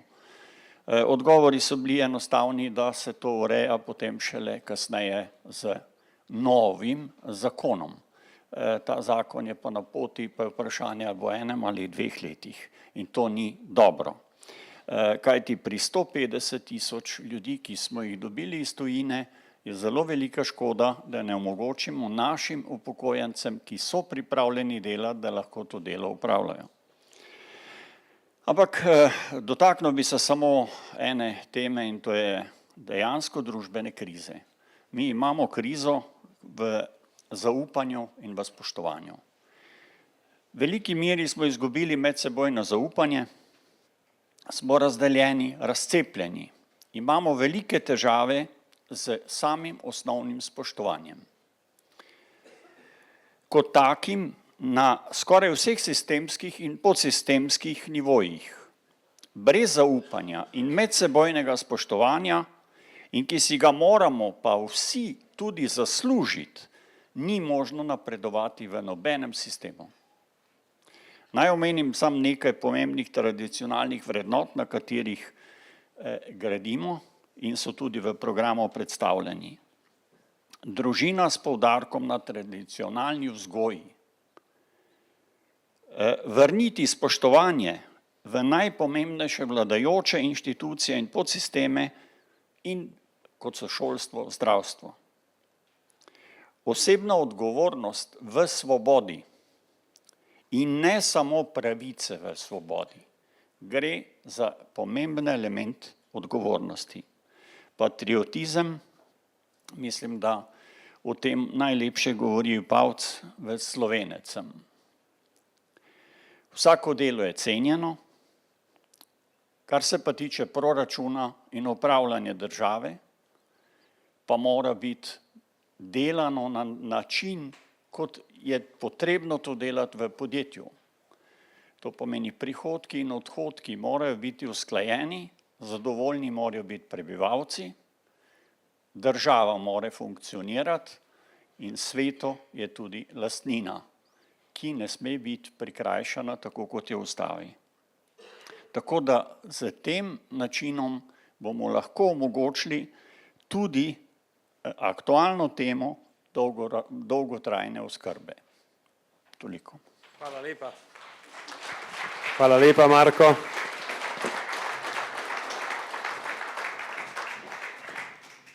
Zdaj za sam zaključek lahko povem, da sodoben pristop k upravljanju države, da smo dovolj drzni in pa verjamem na ta način uspešni. Pregledali smo namreč organiziranost držav v naši okolici in po vzoru Švice in Avstrije, kjer ima Švica 7 ministrstev, Avstrija 13, organizirali javno upravo, državno upravo na način, kot je tu predstavljena, in verjamem, da z enim dobrim vodenjem se da tudi narediti zelo vitko državo. Strokovni odbori sledijo seveda predlaganim tako imenovanim bodočim ministrstvom in ti odbori so odprti, sodelujoči. Do kongresa sva vodila odbor za gospodarstvo in izobraževanje sam, odbor za razvoj in regionalno politiko pa Monika. Organiziranost fokusa seveda raste in poleg centralne koordinacije je tukaj tudi 8 volilnih enot, a ne, in zato 8 koordinatorjev po volilnih enotah, in ker imamo 88 volilnih okrajev, si predstavljamo, da bomo, kar še nismo vzpostavili še, se pravi volilne okraje na vseh teh 88 enotah. In zakaj izbrati Fokus? Vam ni težko povedati, ker ste tukaj, ker ste slišali, ampak če vas pa nekdo vpraša, zakaj, pa če samo na eno od teh 10 vprašanj pritrdi, potem je lahko že naš član. Tako, sam bom zaključil to našo predstavitev programa. Lahko povem, da je program odprt, skozi te odbore se bo dopolnjeval, zato današnja razprava ne bo namenjena dopolnjevanju ta trenutek, ampak predvsem interesu vas, potem naknadno, da ga izraste, da vas povabimo v določene odbore, kjer želite delati, in tam se bo ta naš program nadaljeval. Hvala lepa.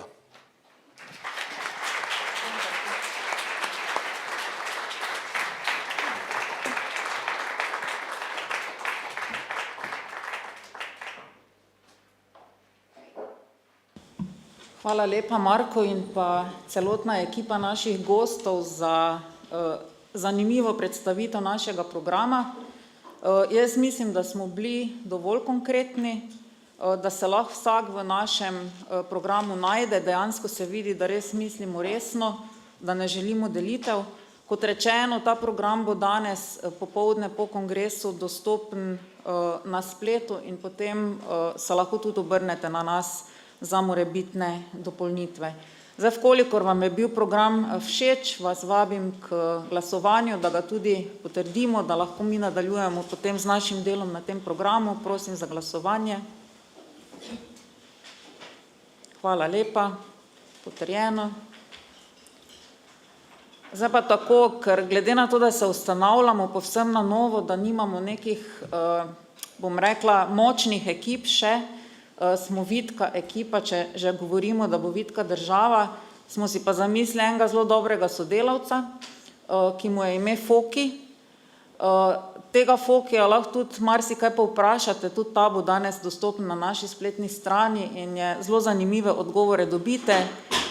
Zastavite mu vprašanje popoldne ali pa zvečer na kavču in boste lahko zvedeli o naši stranki vse, kar še tu niste zvedeli. Res pa je, da ga bomo mi zdaj še dodatno nahranili po kongresu z našimi dokumenti, ki smo jih tudi na tem kongresu sprejeli.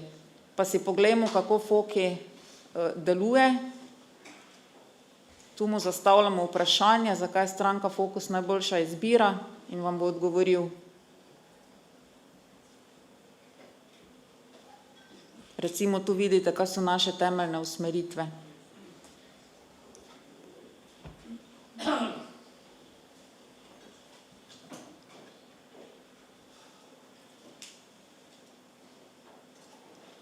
Zdaj piše, da hvala, da vidi, da res ni druge, kot da volim Fokus.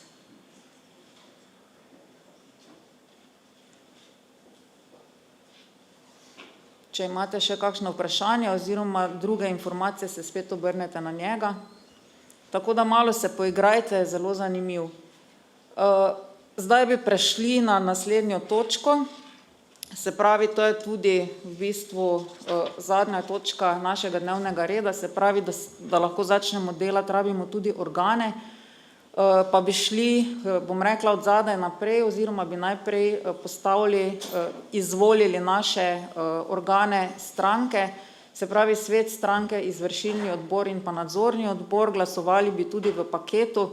Jaz mislim tudi, da si vsi ti ljudje, ki so se odločili za sodelovanje z nami, zaslužijo, da so imenovani, zato bi jih prebrala. Pa gremo najprej čez svet stranke. Brigita Andrejek, Miran Andrejek, Nataša Arko, Gregor Bernik, Peter Boršič, Lea Furlan, Robert Gaser, Patrik Greblo, Gregor Habjan, Nejc Jagodic, Sebastian Kamenik, Radko Luzar, Tijana Orešič Barač, Anže Plevnik, Franci Pogačnik, Judita Rigler, magister Mirko Stopar, Preda Štern, Mojca Tovornik, magister David Zorman in Martina Žagar. Izvršilni odbor Brane Bertoncel, Janko Heričko, Miha Istenič, Marko Staroveški, Rok Šimenc, magister Marjetka Šmit, dr. Matej Tušak. Nadzorni odbor Jernej Bortolato, Ksenja Goričan, Anica Heričko, Simona Laznik, Štefan Lotrič. Poudarjam tudi, da so bili razvrščeni po abecednem vrstnem redu. Zdaj prosim, da o tej sestavi naših organov glasujemo. Prosim vas za dvig glasovalnih lističev. Hvala lepa. Se pravi, osnove oziroma temelje stranka že ima. Zdaj naslednja za generalno sekretarko stranke sem predlagana sama, seveda se glasovanja vzdržim. Vas pa prosim, da če se s tem strinjate, o tem glasujete. Evo, hvala lepa za podporo. Se bom potrudila, da delam, kot je treba. In zdaj še kot najpomembnejše za predsednika stranke Fokus je predlagan Marko Lotrič in prosim, da tudi o tem glasujemo. Tako, hvala lepa, soglasno potrjeno.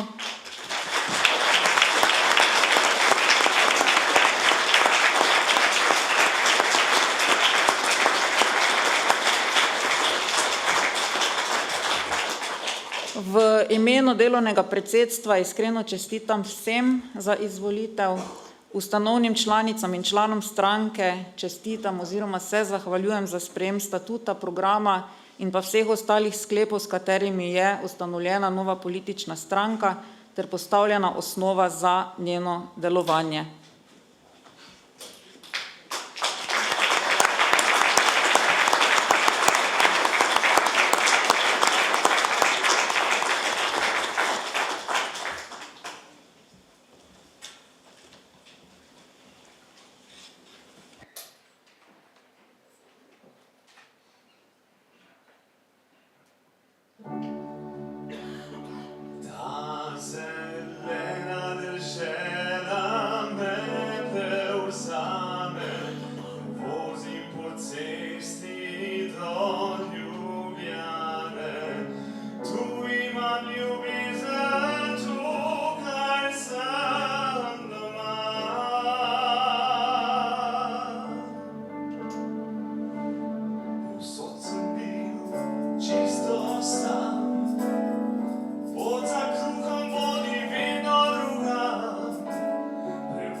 Mi smo tvoji, ne hodi več drug.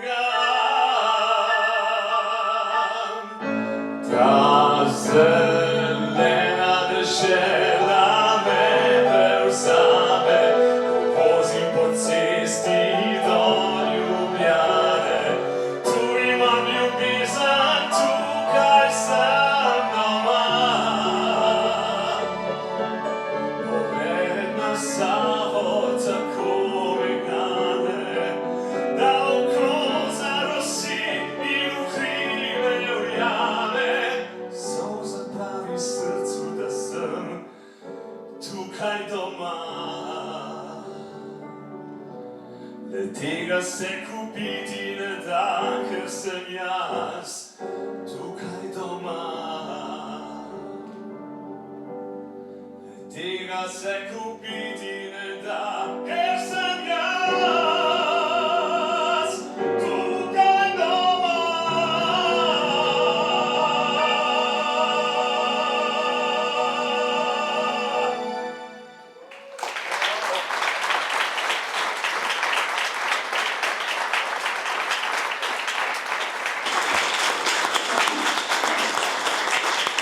Hvala. Najlepša hvala tudi gospodu Janezu in pa Janu Trilerju za čudovit glasbeni program danes. Zdaj pa samo še sklepno dejanje današnjega kongresa, potem pa prijetno druženje. Res lepo vabim predsednika stranke Fokus Marka Lotriča k sklepnemu govoru.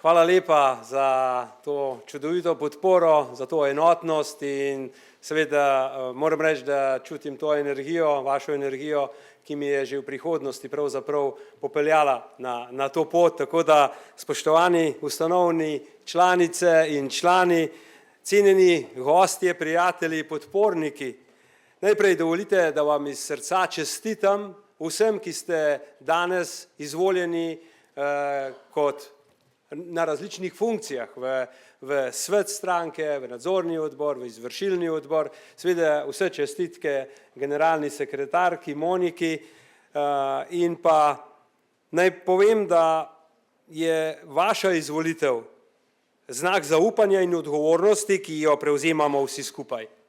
Vaša naloga bo voditi, povezovati, ustvarjati priložnosti za uresničitev naše vizije. Vizije sodobne, uspešne in pravične Slovenije. Danes skupaj iščemo novo poglavje slovenske politike. Fokus ni zgolj še ena politična alternativa. Mi smo sila sprememb, ki lahko zastavljeno razvojno politiko, znanjem in predanostjo soustvari boljšo prihodnost za nas vse v naši državi. Stranka Fokus ni nastala iz naključja, nastala je iz nuje in potrebe po drugačni, učinkoviti in odgovorni politiki.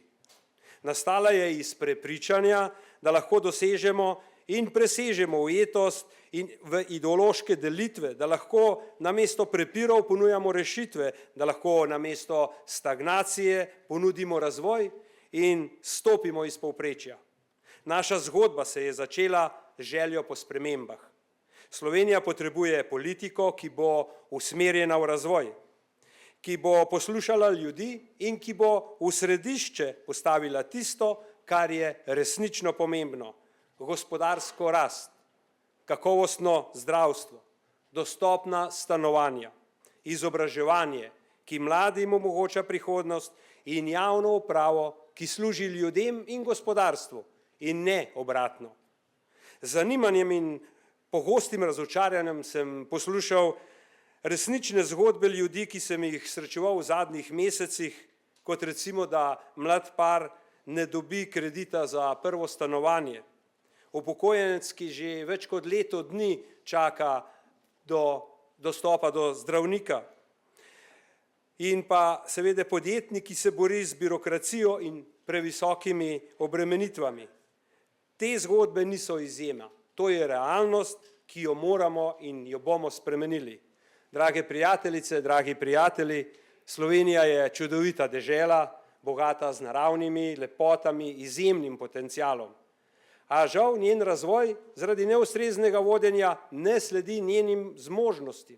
Vizija Fokusa je jasna in usmerjena v prihodnost. Želimo ustvarjati državo prihodnosti za vse. Takšno, ki bo cenila delo, znanje in podjetnost, podpirala mlade, delovno aktivne in starejše ter poskrbela za tiste, ki pomoč nujno potrebujejo. Če želimo močno in suvereno Slovenijo, potrebujemo močno in razvojno naravnano politiko in gospodarstvo. Danes smo priča vedno večji regulaciji, birokraciji in visokim obremenitvam, ki zavirajo potreben razvoj in odganjajo investitorje. Podjetniki in zaposleni pri njih, ki so srce naše države, ne smejo biti obravnavani kot problem, temveč kot ključni del rešitve. Zato je ena izmed naših prednostnih nalog zniževanje bremen in povečanje neto plač. Slovenija ne sme biti država, iz katere odhajajo najperspektivnejši kadri. Slovenska podjetja ne smejo seliti svojih poslovnih prostorov, poslovnih dejavnosti v tujini. Delo mora biti nagrajeno, inovativnost pa mora biti spodbujena. Zdravstveni sistem ne sme pred našimi očmi razpadati. Nedopustno je, da danes čaka več kot 135.000 ljudi v vrsti brez zdravnika, da so čakalne dobe daljše kot kdajkoli prej, da kljub temu, da se v zdravstvo vlaga vedno več in več denarja. Zdravstvo mora biti dostopno za vse, kakovostno, takrat, ko ga ljudje potrebujemo, finančno vzdržno. Če nam bodo volivci zaupali svojo podporo, bomo zagotovo izboljšali delovne pogoje za zdravstveno oskrbo, povečali število specializacij in pospešili digitalizacijo zdravstvenega sistema. Hkrati bomo uvedli nujne reforme v upravljanju bolnišnic, pri čemer se bomo zgledovali po dobrih praksah tudi iz tujine. V stanovanjski politiki bomo naredili vse, da bodo imeli mladi resnično priložnost priti do svojega lastnega stanovanja. Danes je lastniško stanovanje za mlade skoraj nedosegljiv luksus. Cene nepremičnin, najemnin nenehno rastejo, širitve pa ostajajo zgolj na papirju.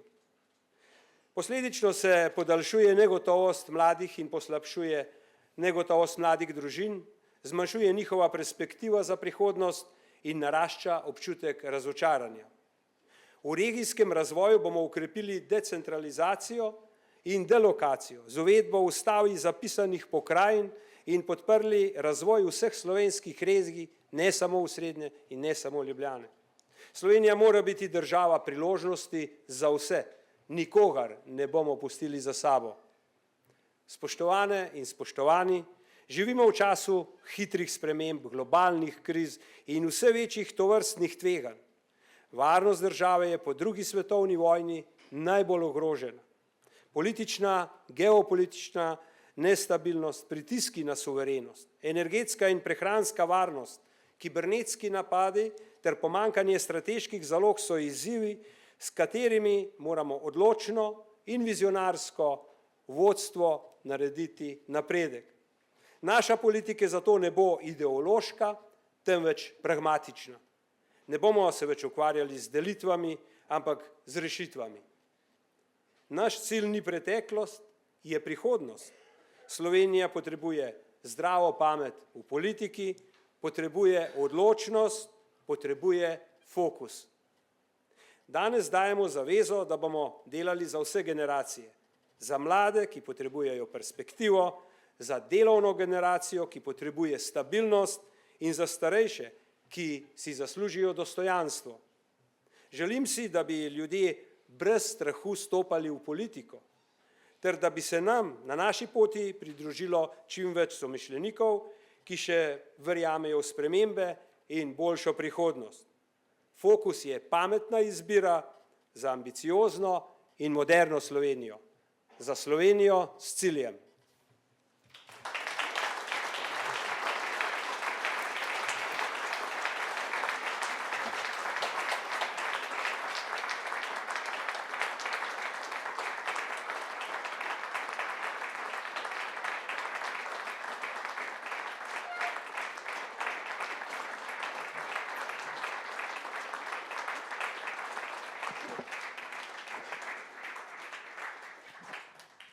Hvala lepa.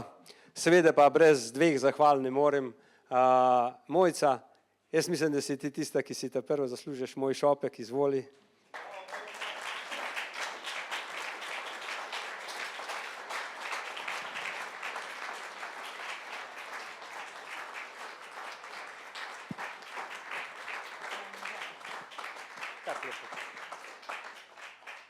In seveda Monika, desna in leva roka, ne samo mene, pač pa tudi njenega moža Mateja. Monika, hvala lepa. Čestitam, hvala lepa.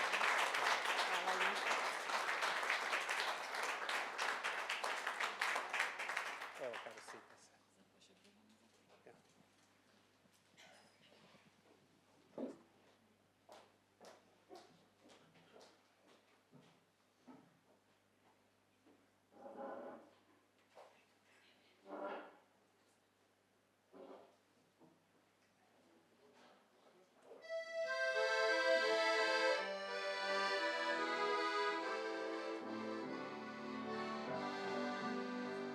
Kjerkoli bi snežil bled, lepota zasanjana, ki najtiše lepši je svet, ki lepše je kot doma, se skrivo daljave zazrem, ne kričal dolin gora, daljave še modro morje vzrem, je lepše je kot doma. Slovenija, odkot lepote tvoje, pozdravljamo potek srca, resnični tu smo doma. Slovenija, naj tebi pesem poje, ne išči sreče drugod od le doma.